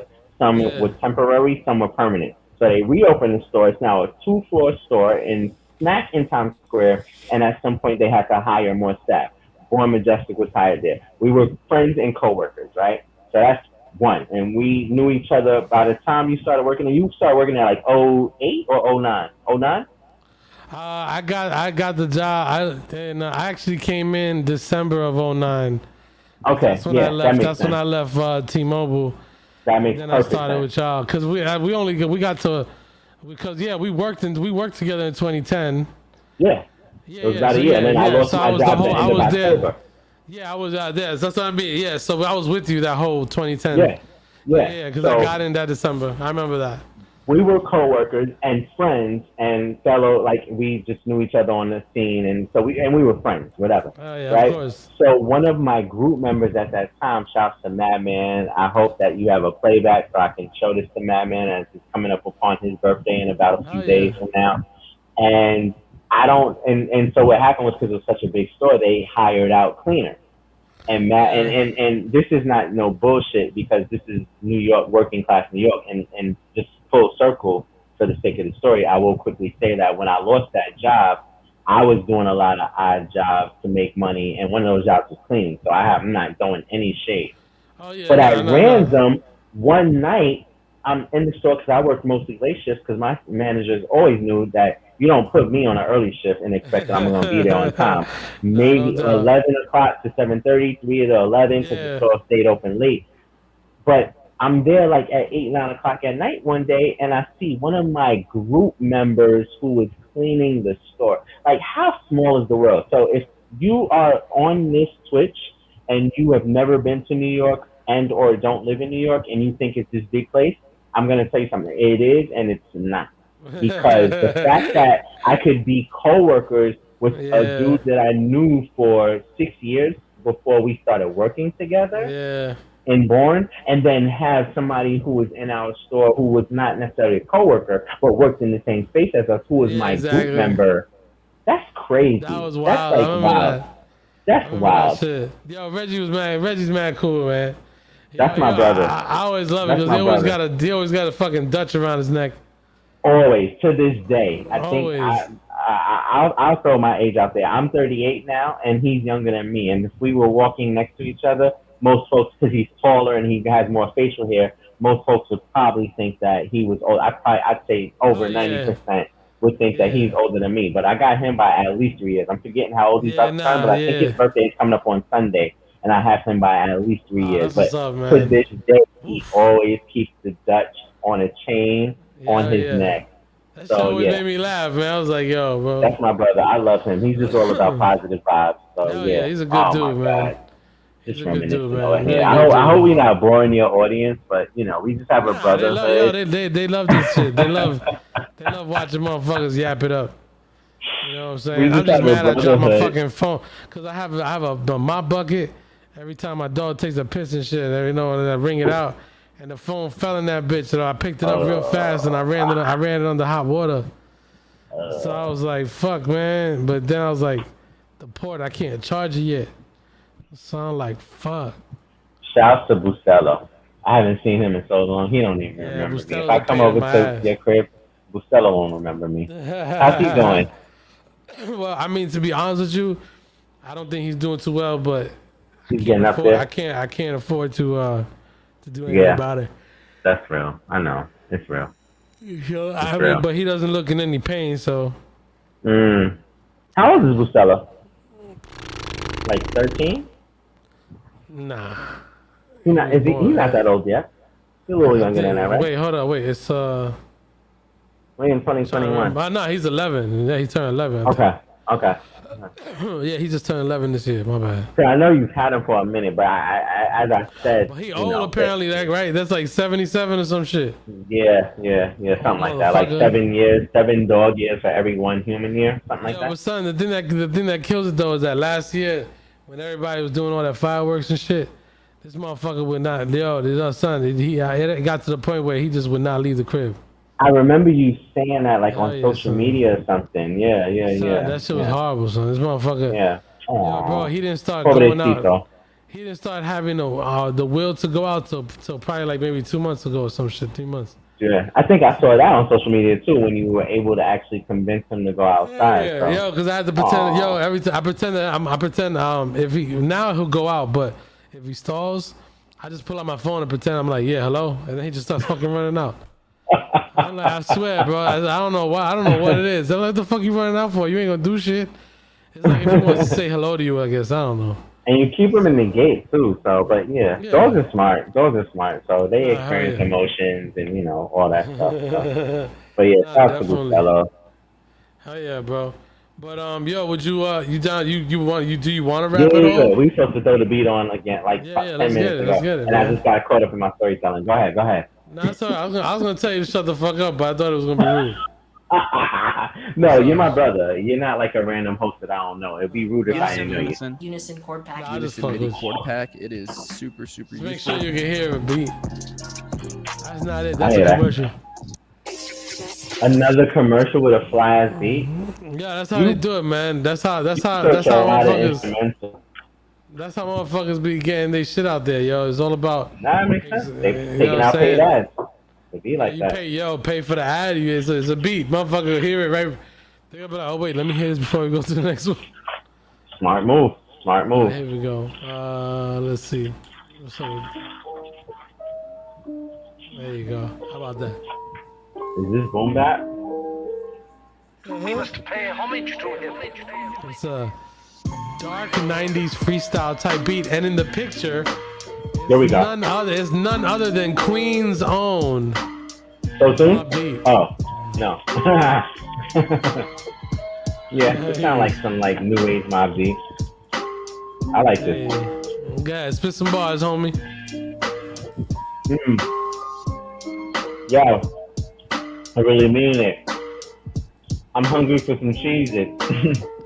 So don't mind me while I'm rapping and snacking. This is real, I ain't acting. Bjorn got me freestyling. That mean Bjorn, he got me wildin'. I'm from that Queens Island, and I love where I'm living now. Rent's affordable, but gentrification is so deplorable. I can't believe that I came up with that in a freestyle. Damn. I have to think about it, but it's real in the field. New York, they be wildin'. The rent's so expensive, and sometimes it got me pensive.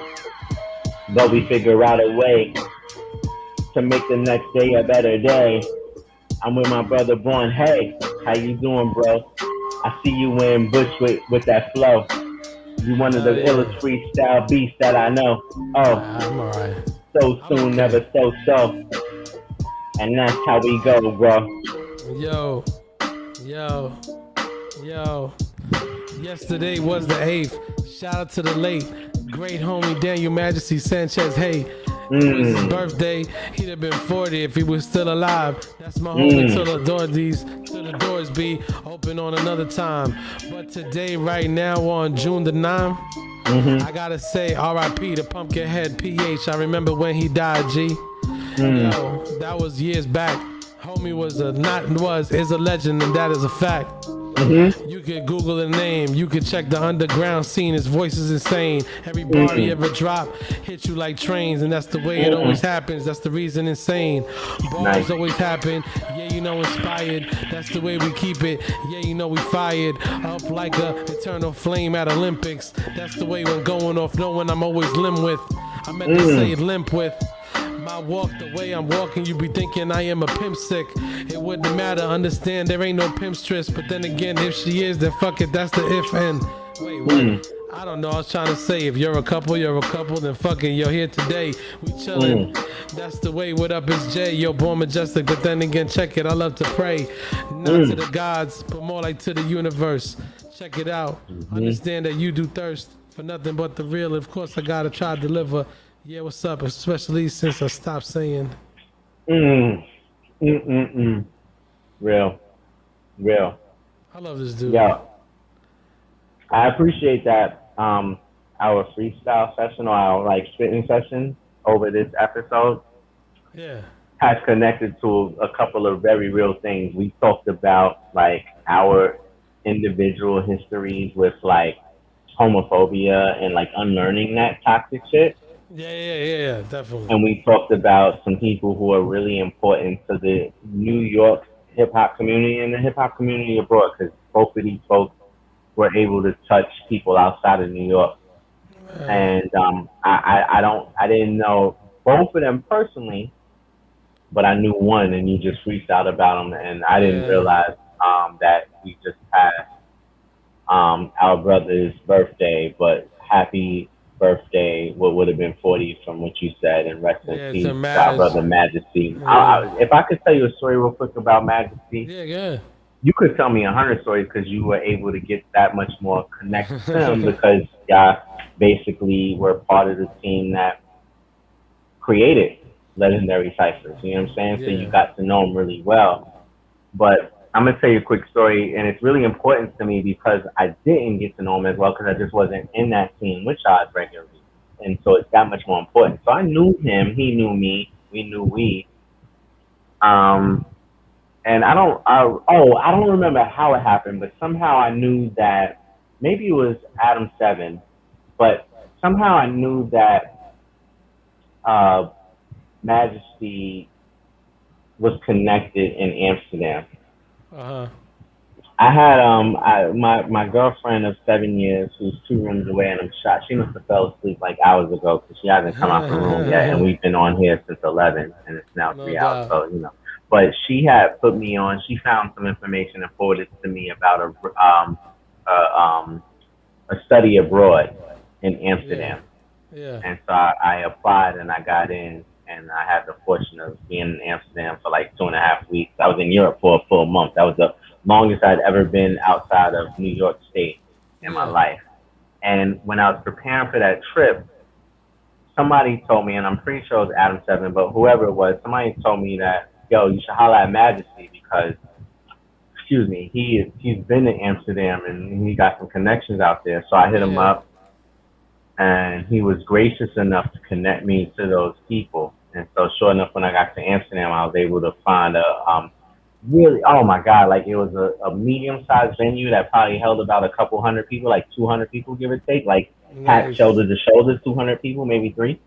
And I was able to get up there on the stage and do my thing. And so I can say that I performed internationally because of that man telling me that thing existed, and then shooting an email to those folks and saying like, yo, SoSoon, he's good people's, you know, whatever. Or it wasn't even an email, it was a Facebook message, but still. That's Madge was good for that, man. Like, he was just an amazing human. If he fuck with you, he fuck with you. You know what I'm saying? Correct. He's that kind of person that like he didn't act like he fucked with you. It was either it wasn't no middle ground. It was either he did or he didn't. And so I'm humbled in knowing that he was willing to share that information to me. Yeah, despite the fact that we weren't like homies. It wasn't like I was hitting him up like, yo, we going to the bar, we going to the type or whatever it was. So rest in peace to Majesty. He could have just been like, yo, figure that shit out on your own. Correct. And he's the kind of person that if that's how he felt, he would have said that. He wouldn't have, pulled short. Doubt. So rest in peace to the brother. Like, we miss you. Me and Maj, we go back like from like 1999. You know what I'm saying? And, wow. The way we met was we both worked at a store called HMV. Oh my God. You was remember it in Town Square? Not that one. It was on 86 in Lex. Oh, I remember. I actually remember that. Yeah, that location. So we met there, and cause he was in the video department, and I was a cashier, but sometimes they would once in a blue. They would let me hold down like the hip hop, the they call it the hip hop department or the music, the seat right where they had the music at, all the CDs and shit. Because back then, where they had all the CDs grouped in different departments of genre. Yeah, I remember right. That. So the hip hop section for CDs was on the first floor and it was all the way in the back. So I was like, I bet. Exactly. So we was just chilling. And I remember chilling and playing. I was playing like CDs and shit. And he would come up and we would just be talking and shit. And then at that time I had only really been freestyling for the homies, you know what I'm saying? I ain't really do much, you know what I'm saying? I had just been rapping for a little bit. I probably I wrote like maybe a couple verses and shit. I ain't really do much. But but I was already going by the name Majestik for a while. Because it was a street thing really, like homies call me that, you know what I'm saying? So then when we met, we became friends and shit. We was loving music together and shit. And then he came over. I was like, yo, come over, man. Because he heard me rapping, I was freestyling and shit. So he was like, he came over. He was like, yo, come over. But I had like a little like recording set up. And back then I used to make like tracks before there was SoundCloud. There was like forums. You know what I mean? And like in these forums, you can upload audios and shit. And like a lot of these audios, you can either put them directly from SoundClick. Remember SoundClick back then? So like SoundClick or shit like that. So, or like, upload it directly. So that's what we did. So anyway, Madge comes over, we're hanging out. And then, by this time, I used to love the way he told the story. Because he remembered it better than me. And even if it wasn't the same way, I don't even care. I let him tell it anyway. And he would always be like, yeah, man, we getting ready to rap. We getting ready to write. And we were like, yo, man, we never really discussed what's our rap names. And I was like, well, I go by Majestik. And he was like, yeah, I go by Majesty. And it was just like, we went back to playing video games. We never wrote nothing. We never did nothing. And and what's crazy is that I remember as I was trying to come up in the poetry scene at that time, because I ended up getting involved in spoken word instead of becoming a rapper. And then when people would hear of my name, saying in the poetry scene, and then when I'd cross over to the rap scene, and I'm like, yeah, I'm Majestik. They were like, oh, I heard of you. I was like, you sure you heard of me? Like, wait, what you mean you heard of me? Like, oh, no, I'm like, nah, that's not me. That's my boy Majesty. And they were like, oh, my bad. And then they would do the same shit to him. So people ended up doing that to him too. So like, he used to tell me about it. He would hate it though. Like, I'm sorry, yo, not for nothing. The man might be, I know he's passed away, and I ain't speaking ill of the dead. I love him with all my heart. But he hated the fact that we had the same name. He hated it. He hated it big time, bro. He hated that shit with a passion. I know he did. He was respectful because he loved me, and because he was my brother. He was like, yo, he never bashed me about it. But he wanted to be his own man. Yeah, man, of course. You know what I'm saying? I mean, me too. But that's why when I got involved with Legendary Cyphers, which was in 2013 when we started, I chose to change my name. I I had already changed my name from Majestic Originality to Bjorn Majestic. Yep, Right? I remember you had that because- conversation with me. Exactly. And then like so, but the thing is that I still had not told people to call me Bjorn yet. Remember, everybody's so used to calling me Majestic, so it was like, yo, Madge, yo, Madge. So every time now, me and him, now we're part of this thing together. Madge and Madge. Yo, hell yeah! So every time somebody Madge, or like, yo, you know, they're like, yo, Madge, or like, yo, I'm like, Yeah, fuck. both turning heads like this. Hell yeah! And that's when I knew it would piss him off, and he hated it. So I was like, yo, you know what? I was like, I love this dude, and besides, I really wanted to, like, you know, I spoke to myself, and I was like, you know, I changed the Born for a reason. I wanted to make it so that way I could really bring, you know, who I am as Jason to who Majestic is as my, whatever this rap phenomenon, whatever the fuck you call it is. I remember that. You know, to make it as one thing. I was like, fuck it, I need to have people calling me Born. Yeah. And I had to let that go, because that was hard.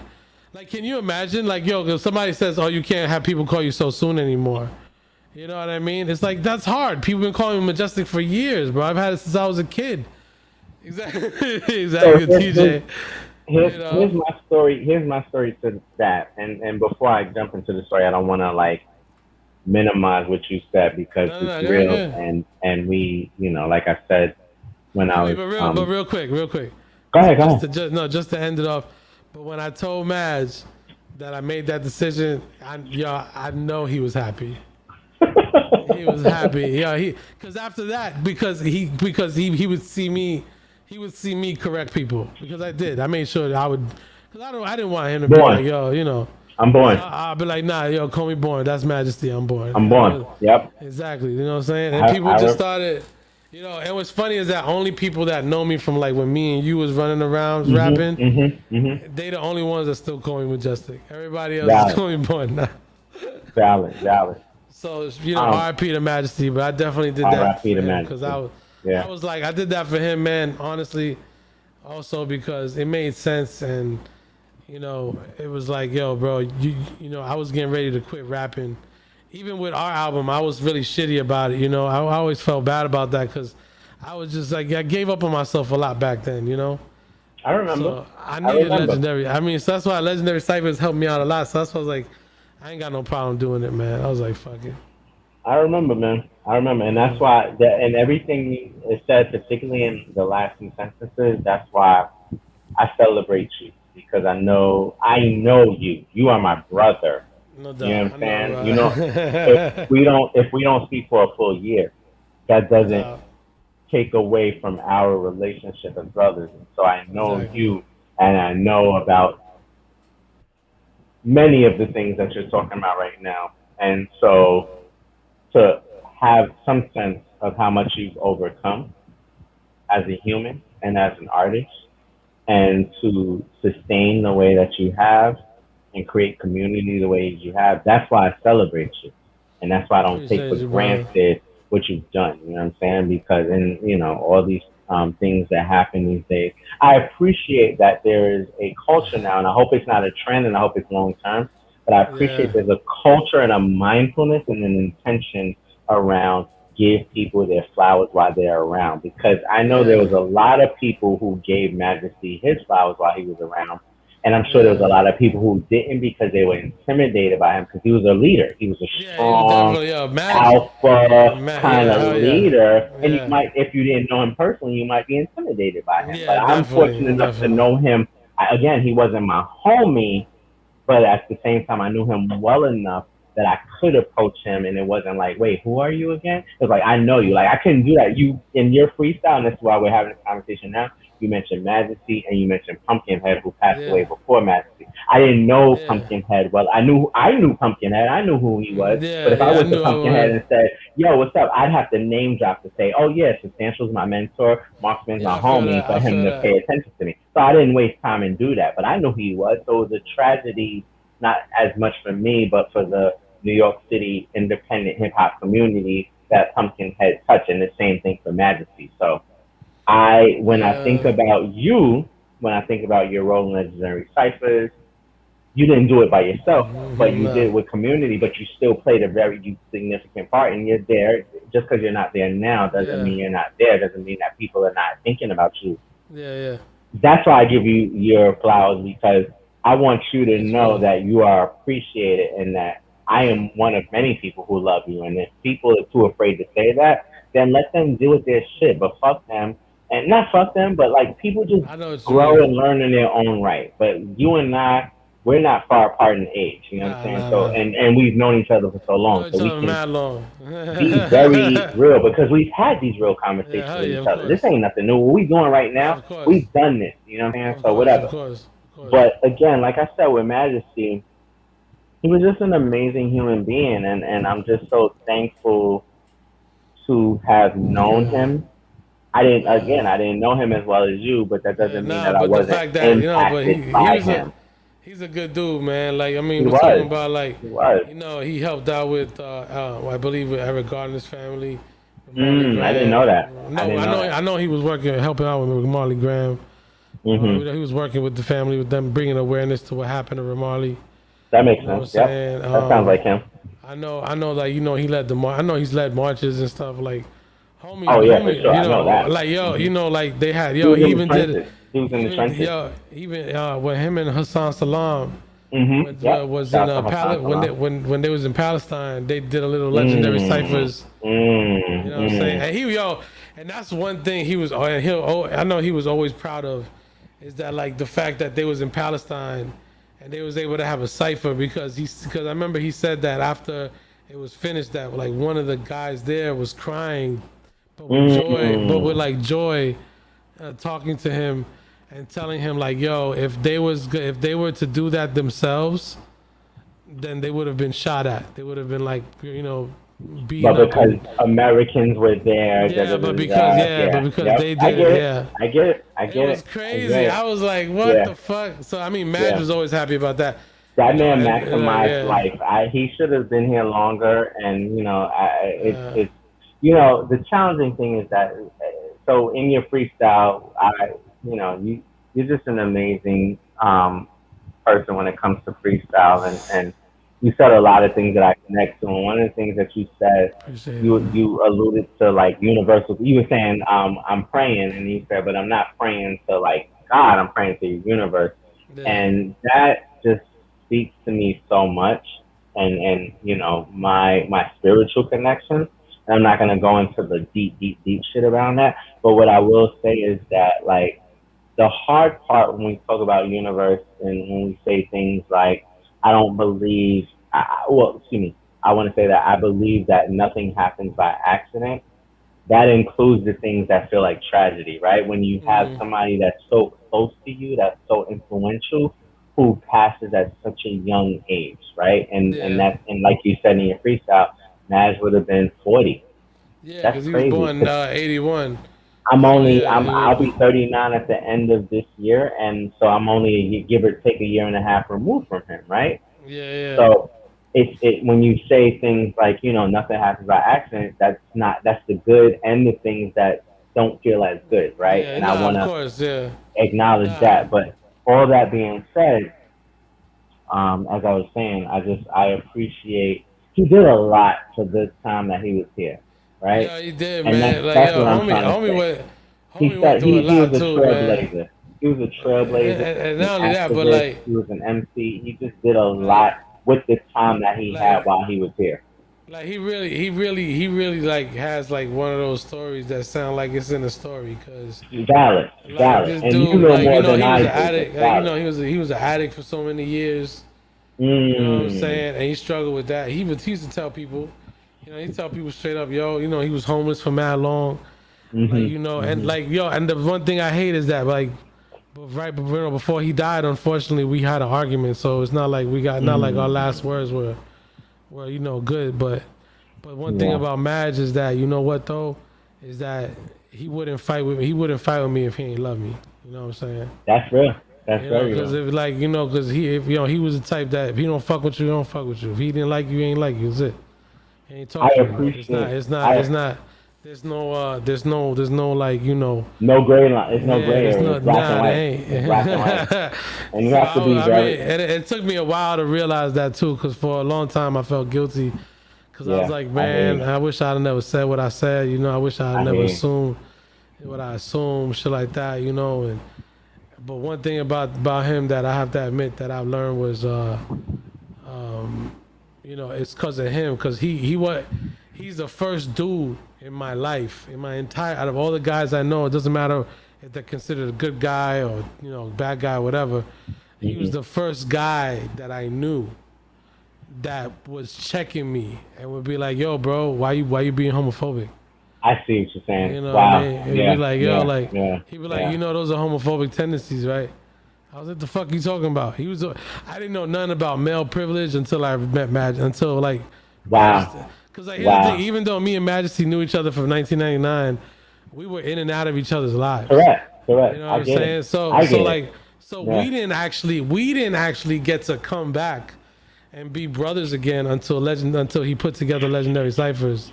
I got and then now I'm a part with something with him every time now. So being that we were together and a lot of the times, now he was able to see who me, I guess when I'm in public or whatever. So he would call me out on shit, and I would be like, "What?" And then, but he would tell me the truth, and we talking, but then it makes sense. We're like, "Oh shit, my bad, I didn't know that."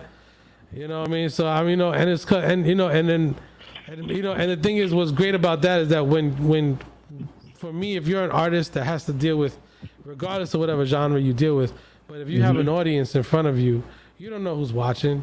Yep. You don't know who's listening. You don't know who's the biggest supporter or silently fucking playing your shit. So it's like, why do I want to offend you accidentally? Yeah. You know what I mean? So it's like I already had that in my head, but I didn't have anybody ever check me to show me like, yo, how to change. And he definitely showed me how to change that, how to change a lot of things when it comes to them checking the male ego and male privilege and stuff like that. I still have a lot to learn with a lot of shit, but if it wasn't for him, I don't know. I don't think I'd have gone on that path. You're speaking so much realness. Somebody shared with me just 24 hours ago about a 2-minute snippet of something that Cat Williams said about cancel culture. And essentially, without trying to remember everything he said, essentially what he said was like, if you're not creative enough as a comedian, and he was talking about the context of being a comedian, but the way he broke it down, it's easy to relate to what he said, no matter what your craft is, and we're in the realm of hip hop and bars and writing and raps, you know what I'm saying? But what he said was, if you're essentially, I'm paraphrasing, what he said was, if you're not creative enough to tell jokes that are humorous and not necessarily offensive, then you being quote unquote canceled, if that's your experience, says more about you than like the culture or the society around you. Like being a comedian, being an entertainer, being a performer is about reading the room and understanding basic things and making adjustments. You can't be this like old dog who's not able to learn new tricks. Yeah.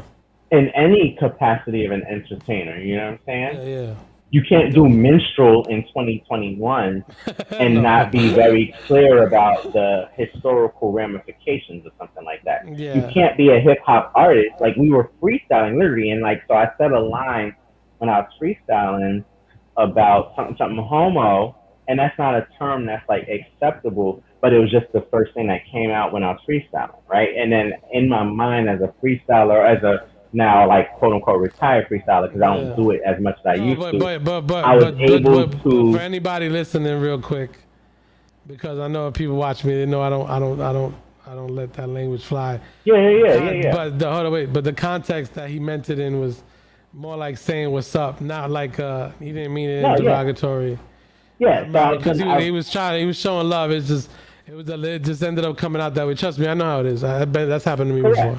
Correct. So I just want to say that like I was trying to find rhyming words, and I used the old thing that I used to say, but then in the freestyle and in the freestyle and the new learn behavior and the new evolution of who I am as an advocate, as an advocate and an ally to folks who identify as LGBTQIA plus. I was able to, and this is challenging in the freestyle, I was able to quickly recognize that that's like old shit. Yeah. And let me frame this in a way that people understand. People who identify as any or all of those things understand that. Like, let me make sure it's inclusive. And what was brilliant about that, and it's not me to my own horn, but what was brilliant about that is that the same way you talk about Majesty and how he helped you gain that understanding, and I didn't know that until you just said that. But the same way you talked about that, when I see you on your Twitch, not your Twitch, I don't see your Twitch. When I see you on your IG, when I see you on your TikTok, and you're dismantling these false notions around like the folks that identify as heteronormative and don't realize their privilege. When you who you are, Bjorn, my friend, my brother, are doing things and saying things that dismantle that, you're teaching me how to be more vocal about it. Like, I can be an ally, but allies can also be silent about it. But I think truly one of my really good friends has helped me understand that an accomplice is that next level. They're the person who's vocal, who's saying like, nah, we're not tolerating that. Like, we might be like, okay, you said some like fucking homophobic shit, and I'm not like condoning it, but I'm not gonna call you on it. An accomplice is gonna call you on it, and it may be on some like, you fucking homophobe, or it may be on some like, yo, bro, listen, or sis, yo, whoever, I see you. That's problematic, so whatever. But an accomplice is gonna speak up about it, you know what I'm saying? So I'm evolving to that point, and watching you on your social media and how you conduct yourself is teaching me, you know what I'm saying? You're a younger brother, because I got a few years under you, not a lot, but I'm a little younger than you. But I'm learning from you how to be a better accomplice to the LGBTQ community. You know what I'm saying? You know what it is? Like, it's just that like, I don't know. It hit me one day, and I was like, one thing I never want to do is speak for. I mean, speak for. I never want to speak for, because obviously I'm not of the community, meaning I can't speak for them. You know what I mean? All I can do is just amplify and correct and help correct. So I think that's why like I started doing it more openly. And I'm not gonna lie to you, yo, it was scary. I have to admit to you guys, in the beginning I was scared, because I was like, yo, I know my opinion's not wrong, because I'm trying to show that we can be cis men who identify as straight and still be cool and not give a fuck about what people do. Yeah. And I think that's really my goal. If anything, it's really more just so motherfuckers stop acting like like, whoa, that's weird. Like, no, just let it happen. Let shit happen, bro. Like, it's not impacting you. Life. Like, chill the fuck out. Exactly. You know what I'm saying? Like, they're not paying your bills. They're not telling you when to go the fuck home. Correct. You know what I'm saying? Correct. You're not fucking them. So what's the?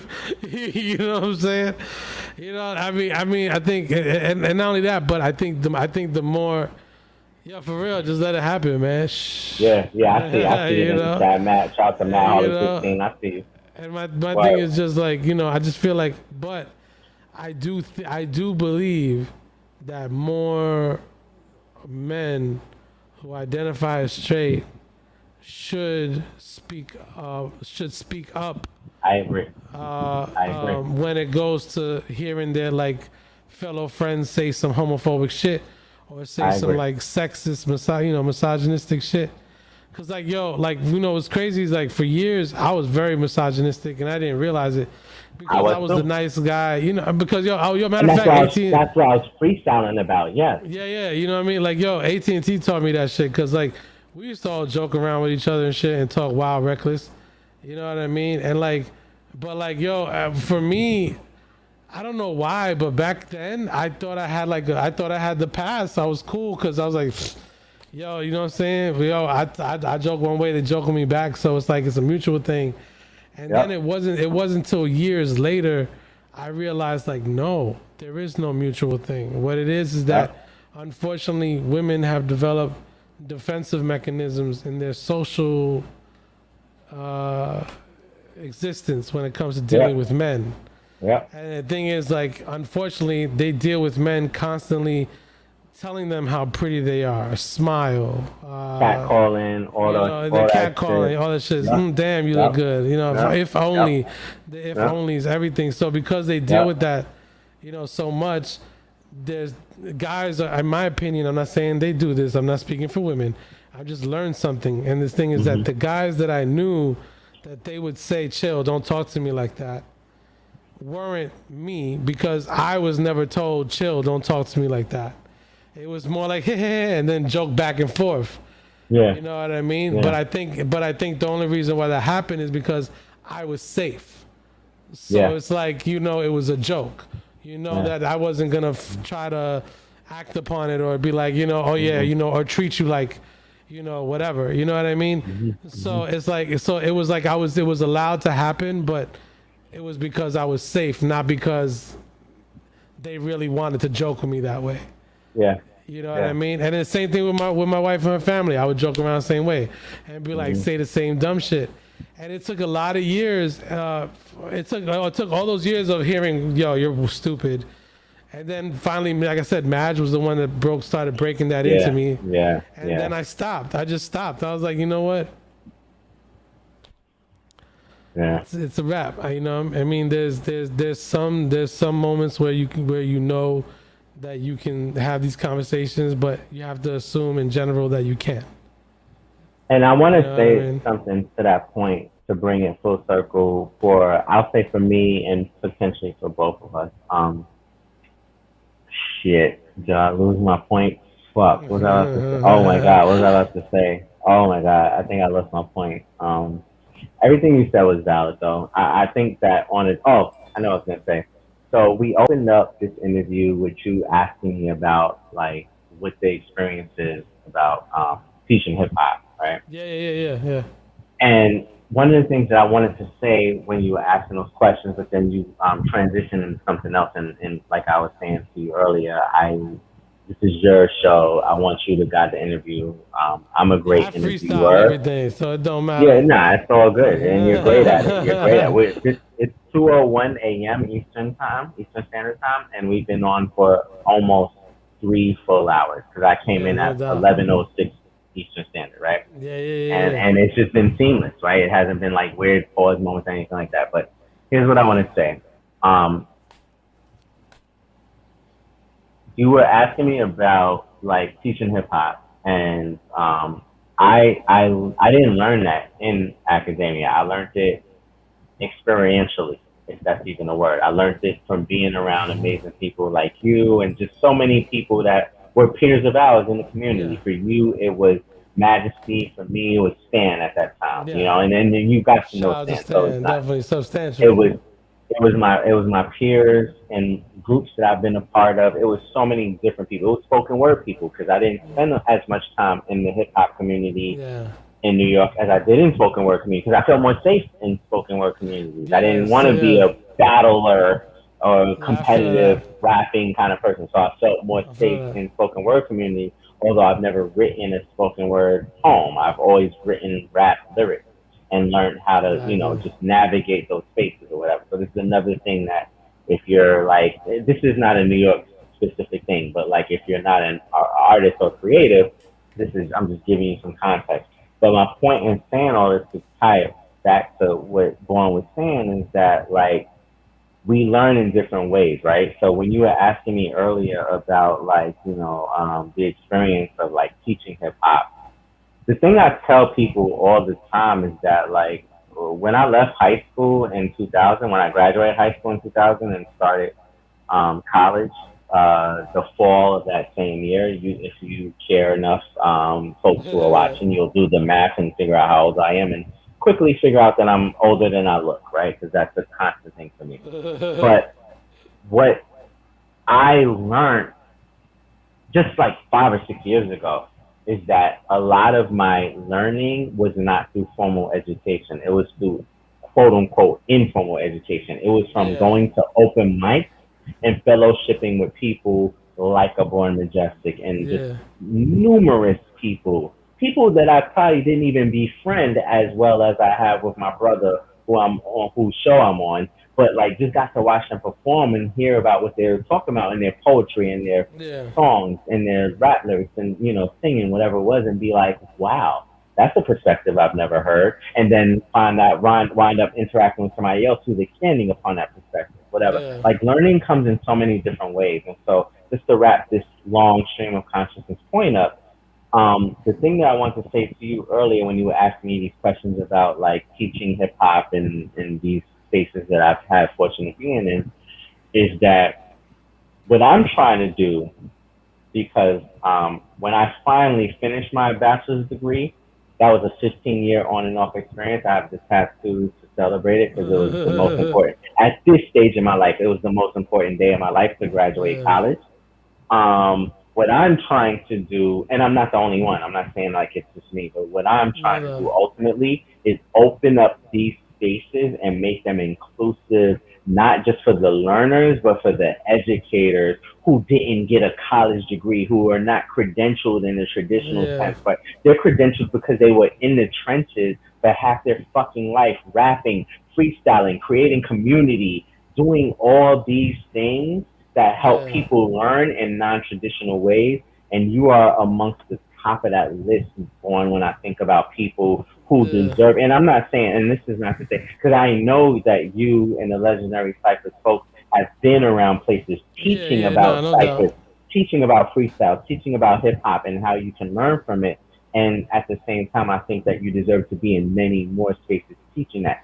I wouldn't mind it. I think, you know what my problem is? That like, I'm not gonna lie, bro. I have a problem with knowing how talented I am and the fact that I can teach motherfuckers what I do and how to, not what I do, but how to do what I do and how to be themselves even better at it. But I'm not anybody that they've heard of, which is weird to me.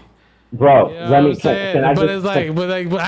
not saying it's a bad thing. It just bugs me out because like, yo, there's a lot of times that I met people and I'm like, yo, I can help. I feel like I could literally help anybody rap. Can I say something to you to that? Can I respond to that real quick? So listen, right? When I went back to college in 2014, I started in 2000 at one school. I did not finish my degree there. Then I spent from 2009 was the last time that I enrolled at School of Hunter College. That's a New York thing. But I didn't finish there. And I was on academic probation, in fact, right? But somehow I obtained 70-something credits, right? So fast forward, 10, 11, 12, 13, 5 years, 2014, a couple of people had mentioned the school, and it was like, it sounded like some made up hippie shit, whatever. But my universal connection and the fact that I'm thinking the two people in particular, shouts to Paris, one of my homegirls, who's a poet, singer, curator of events, used to be a curator of events like open mics and things of that nature, and shouts to Khalil Al-Mustafa, who's a Grand Slam New Yorican poet and just somebody that I never imagined that I would just have the privilege of knowing and befriending and calling big brother, mentor, whatever. These two individuals at different times within about a 1.5 year span of my life both mentioned a school called Goddard in Vermont, a very hippie kind of school. And I saw that as the universe. I remember when you went there. Correct. And so I saw that as the universe telling me a message, because I don't think that Paris and Khalil know each other. But somehow within about a 1.5 year time, two people in my life at different times mentioned the same school to me. So I'm like, okay, let me research this. Go ahead. And even though you're probably going to bring it up, but someone who was a fan of mine who ended up became a fan of yours. My God, I wasn't, but thank you for mentioning that. Because again, the world is so fucking small. Right. It's fucking when you really... I remember that. Really, what's his name? Mycelium? Whatever. Yeah. Right. Yo, this guy was a fan of mine. I mean, I'm pretty sure he still is. He's cool with me. But he was he's a fan of mine. And then we dropped the project. Yep. So he's like, yo, he becomes a fan of SoSoon's, and then SoSoon No, mentions. he didn't become a fan of SoSoon. He reached out to you trying to get us to Vermont around the time that I was about to start going to school in fucking Vermont. That's right. And I said I couldn't do it, but you were going up there, and then y'all ended up linking up then, right? So Oh my God, bro! I forgot about that. I mean, I still connect with him, but I forgot about that nuanced detail. So it's crazy. I'm gonna implement that into the story. So all I'm trying to say is that, right? Okay, I have a college degree, right? It was a very important moment in my life, but I'm not. It's not like I'm gloating like I'm higher than thou, right? No, I'm telling to the audience who doesn't know me. Man, you know they good with you. They like you. If they didn't like you, they'd have said something in chat. All I'm trying to say is that learning is not just in the classroom. What we've learned, me, Majestic, and so many of the MCs that we know and we've gotten to know over the 20 plus years that we've been hip hop artists, is that learning is not just in the classroom. And that was what my thesis was about when I graduated from that school, was talking about how my formal education did not prepare me for the world. Yeah, no, it doesn't. The rapping did, and I didn't even know that until I started to accept it, right? So that's part one. Part two, because Majestic mentioned it, and I'll be very brief with this. So I apply to the school, I get in. They accept all of my shitty 70-something credits, A's, B's, C's, D's, not the S obviously, but they accepted all of them. So I only had a year and a half, which was the equivalent of 3 semesters to finish and get my bachelor's. That is the universe saying, you wanted this, we're going to make this happen, right? And I'm thankful for that because it was so important to me, right? And so what happens is I get accepted into the school, and I wasn't like living in Vermont. It's like, I'm not going to go into the whole thing, but the short is that like you go to the school for like a week and a half, you develop your own study plan, you go back home wherever home is for you, and it's a very small school, not a lot of students, not a lot of teachers, and they're not even teachers, they're called academic advisors. And you independently, with the support of your academic advisor, whoever that is that you're assigned to for that semester, work towards the work that you decide you want to do. And that I learned that was my style of learning, right? That's aside. So I'm preparing to go to this school, and my Cillian, who Bjorn just mentioned, knew him from like freestyle apps or something like that. No, it wasn't even apps, freestyle websites, because it wasn't apps yet. Yeah, because you know what it was? He knew me from that's what it was. He knew me from Brap. Yes. This app that I used to freestyle on, and they had me on there. Yeah. I remember the story. I wasn't part of that app, but I remember that story. And so you connect us in an email. It was you, me, and Elijah Black. And he was trying to get us to Vermont to perform, but he just didn't have the budget to pay for all 3 of our round trip bus tickets, lodging, and to put a little money in our pocket. But he did his best, and I appreciate him for that. It just so happened, and this is why I believe in universal connection, and I believe that nothing happens by accident. And I'm speaking for myself because it benefited me. Unfortunately, you weren't able to be there, nor was Elijah Black, right? But through that connection, and this is the crazy part, because I'm black and I'm from New York, and I don't trust niggas. Excuse my language, but I don't trust niggas, right? He's stupid. So I go to this new school that's in the middle of the forest. Yeah. So tiny campus in comparison to like what you would imagine when you think of college campuses, in the middle of the forest, in the middle of Vermont, and I'm from concrete. Yeah. And I get there. I know exactly what you're saying.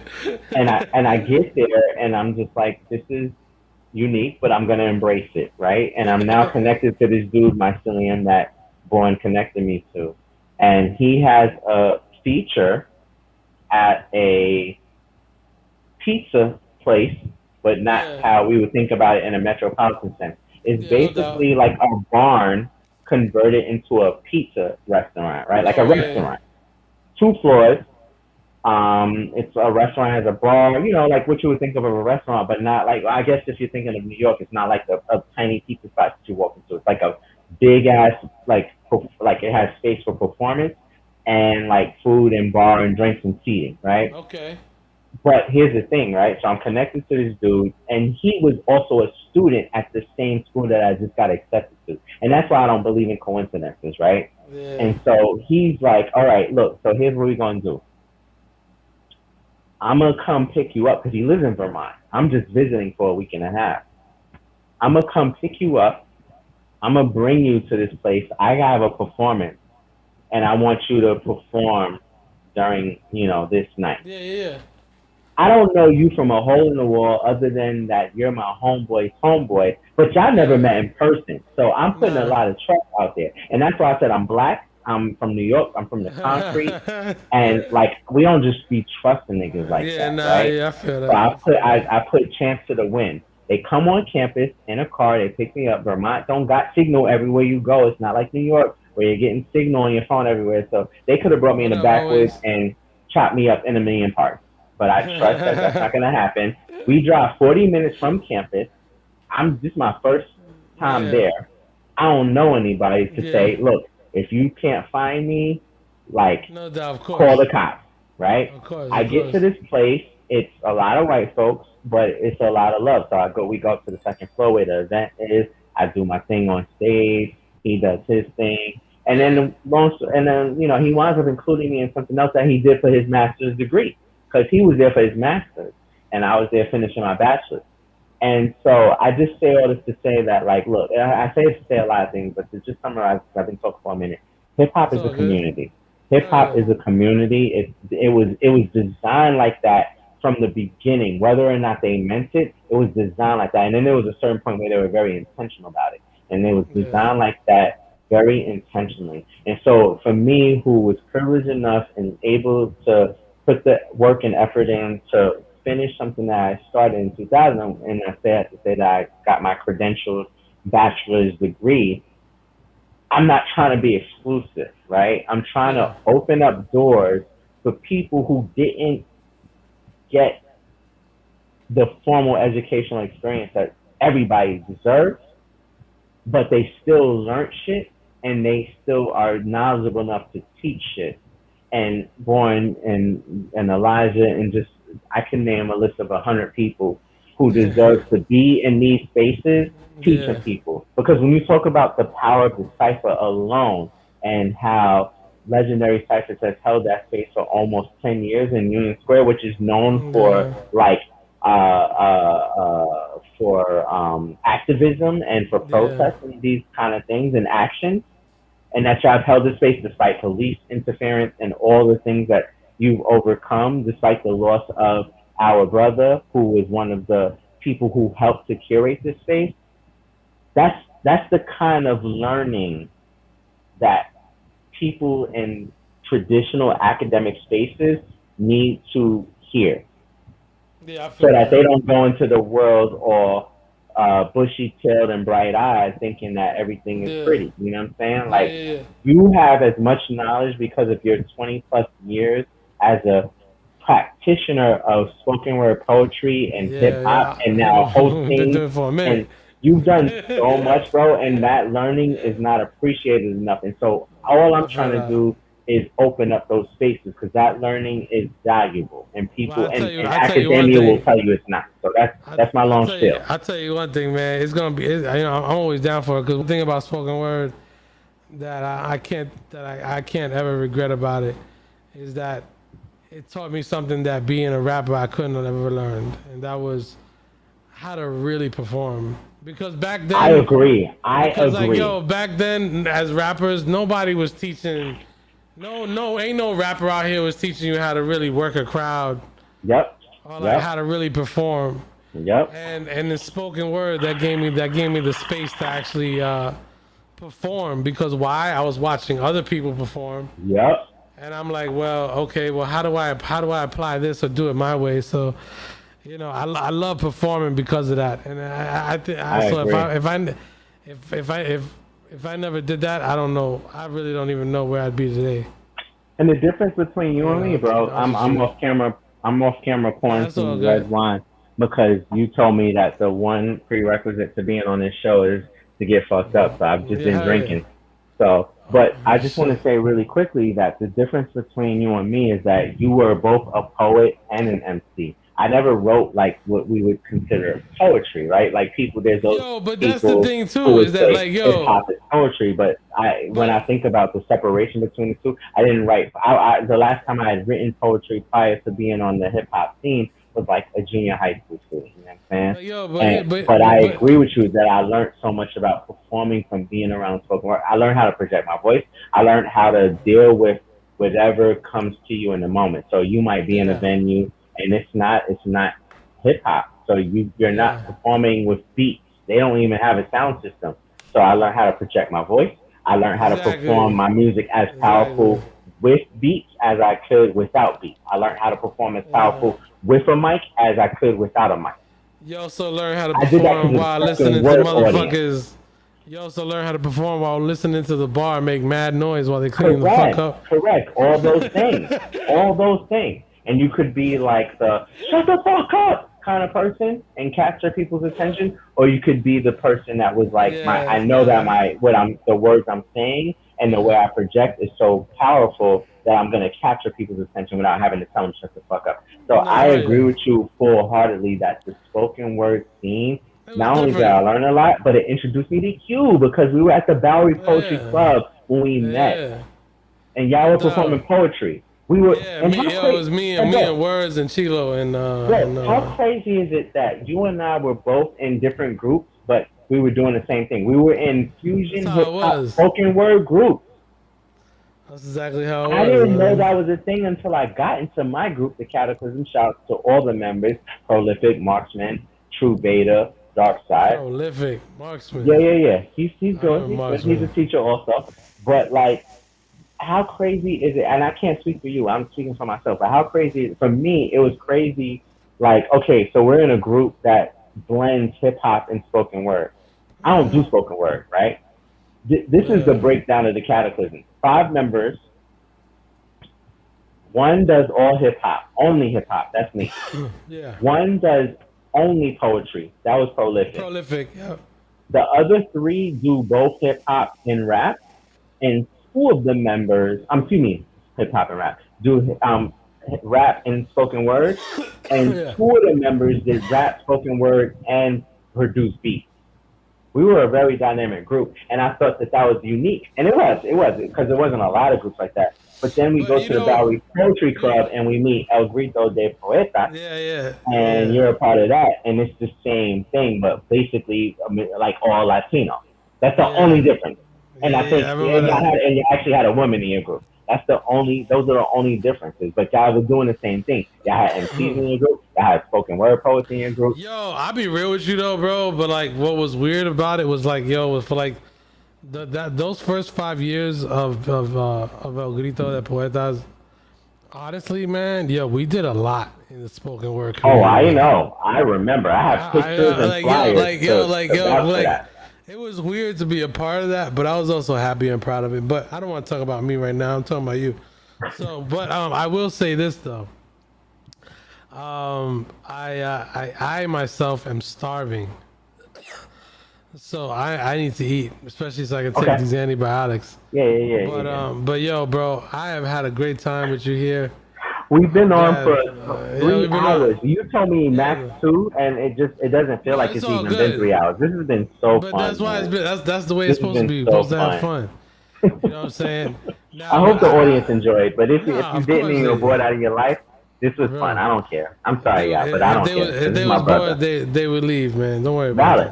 Valid. You know what I'm saying? But yo, man, let everybody know where to find you, what you're working on next. Yeah. Oh, we didn't even talk about that, and I don't care. It's cool. I'm releasing my 7th studio album, my 7th solo studio album, because I've been born and I have a project, so that's technically 7 right there. I've been in several groups, and we put albums out, so, whatever. And I'll quickly say to you, Born, that I was just doing the numbers like about a month ago, and I realized that once I put out this next album, I'll have 99 songs that I've been a part of that are on streaming right now. So if you search SoSoon, you can find, once this next album comes out, you can find up to 99 songs. But once it's, right now it's 88 because this is an 11-track project. So I'm really thankful for that. And I'm not the only one who has that amount of content on streaming, but I'm very thankful for that. So I just wanted to point that out. So how do you find that? That's dope. SoSoon, one word, SoSoon, both S's uppercase.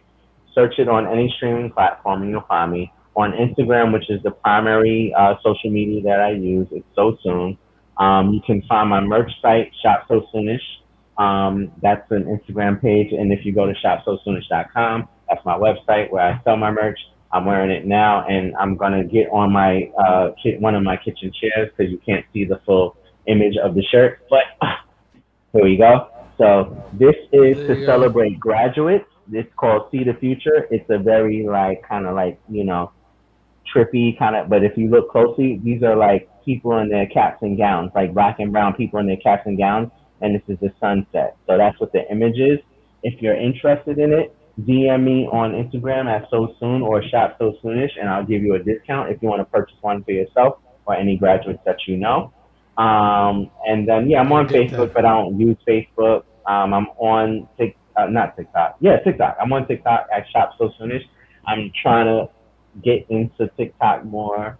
So that's how you find me, and then you can also go to my website sosoonish.com. I don't use that actively, but you can learn a little bit about the history of SoSoon if you go there. But Instagram is the best place to find me.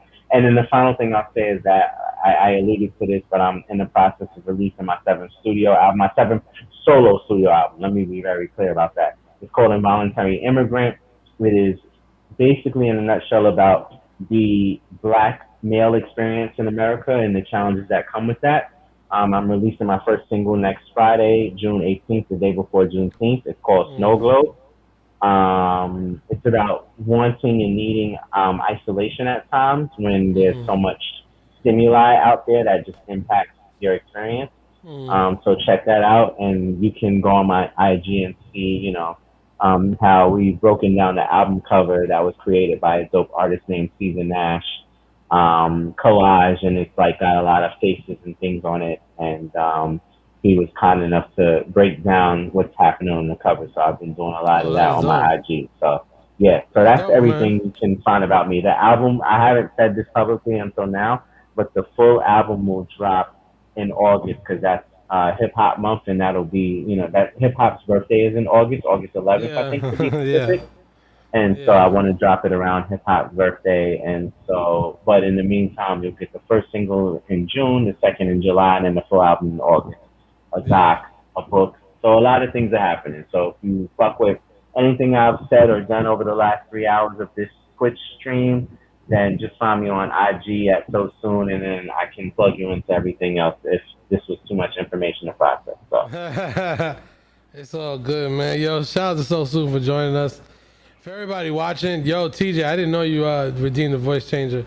I'm actually gonna stop stream, but for about a hour or so, I just gotta reheat my food and really eat. I just wanna sit back and relax before we get into a stream, because this was a really different kind of stream, and I don't want to just have all this and then go into games and stuff. I'd rather just end this so that way this is all properly done as a show, you know what I mean? Yep. And plus I get to go eat. So I'll be back on by 4:20 tops. So if I'm not on an hour, I'll be back on in 2. But this man don't sleep. But don't sleep. Nah, man. I sleep, but I sleep when I feel like it. But but yo, thank you for being here, bro. It was really great hanging out with you, man. Shout out to Sam. Man, this was so much fun. What's up. It was, man. So much fun. Yeah, Sam sleep, but when she wakes up, I'll tell her that she sent her shout out. Please give my love to Francis. No doubt. Oh, there she goes. Look who it is. She woke up from her sleep. You'll see her passing a quick flash, but shout out to my love. There she goes. Majestik says what's up. She's like, all right. Yeah, she's like, get your ass to bed. Stop talking. You woke me up. Exactly. Before I get in trouble, but. Listen, thank you for having me. This was so much fun. The time flew by. I can't believe it's been 3 hours. I don't like to be on anything live for this long, but it was enjoyable. You're my brother. I love you. And I'm going to just throw this out there because we're here, the other side of the street. That's a conversation. We're going to have to work on that. We definitely have to work on it. Celebrate the 10th anniversary by putting out part 2. So that's the conversation right now. Shout out to King Virtue, who has committed to being the sole producer for it. We'll talk about that offline, but I love him. Happy belated birthday to my brother, my cousin. And I love you, Bjorn. Your birthday's coming up. I'm ready to celebrate. Bro. And thank you for having me. This was just so much fun. And thank you to everybody who is here enjoying it. So thank you. Thank you. Thank you, Rag Robber. I see you. Thank you for that. I appreciate you. All right, well, yo, why's my mother texting me at 2:30 in the morning? My mom does that on IG from time to time. So. I'm glad you was here, brother. I love you too, and I'm just happy to see you still doing your thing and growing and fucking shining, man. You know, that's all that matters, brother. We doing our thing next year. No, it's gonna be fun. Yeah, but we're gonna get the album popping. Yes, sir. All right, now get out of here before you get in trouble. I'm out. Later, y'all. Thank you. I love you, boy. Love you too, man. Later. Yeah, that was dope, man. Shout out to everybody watching. That was cool. I hope you enjoyed that. I know Rag Robert said wonderful stream. So that's good. I know we had, I'm glad people were listening, hanging out, watching. I had a great time. It was cool bringing Maine. Shout out to Maney Maine. That was cool having him on for a bit. I'm not gonna lie, I took a chance on that, but I'm glad it didn't. You know, it could have went anyway. But I'm glad.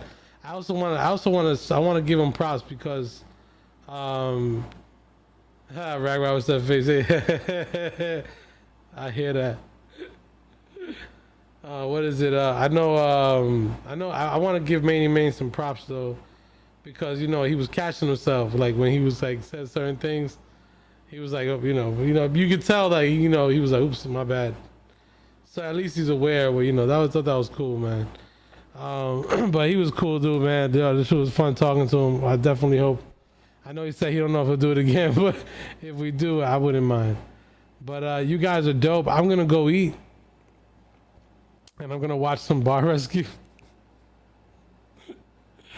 I'll make sure I do it off stream so I don't get a DMCA strike again. But shout out to everybody watching, man. Shout out to all the love. Shout out to the 2 raids that happened, man, at the same time. I mean, one after another, not too far from each other.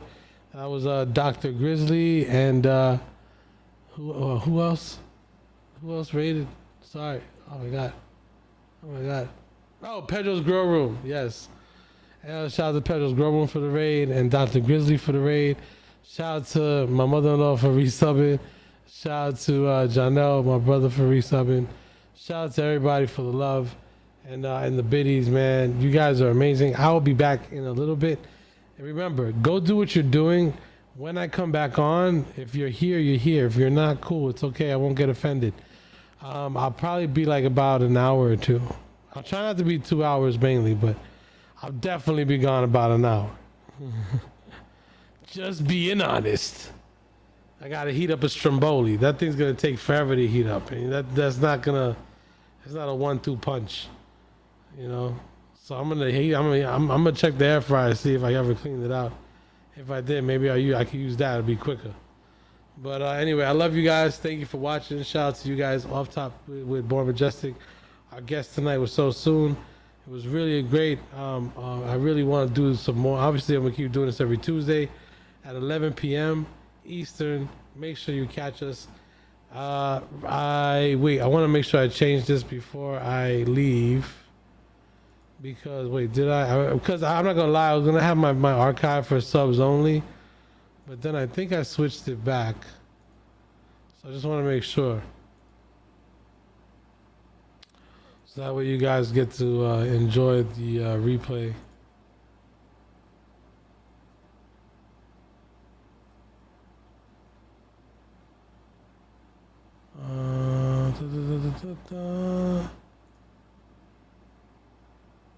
All right, cool. Yeah, you're good. All right, so if you guys missed out on any of this that we were doing, feel free, once I get off, you can watch the VOD and enjoy.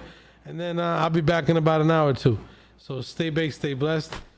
Please support OnlyGrams. Also, from now on, whenever you buy OnlyGrams, I've added that on the bottom right here. It says buy Bjorn Majestik. So if you are purchasing any new OnlyGrams content, it will say that. I'm doing that for a reason.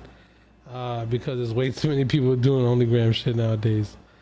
It's not my fault. I just happen to be smart enough to fucking utilize it.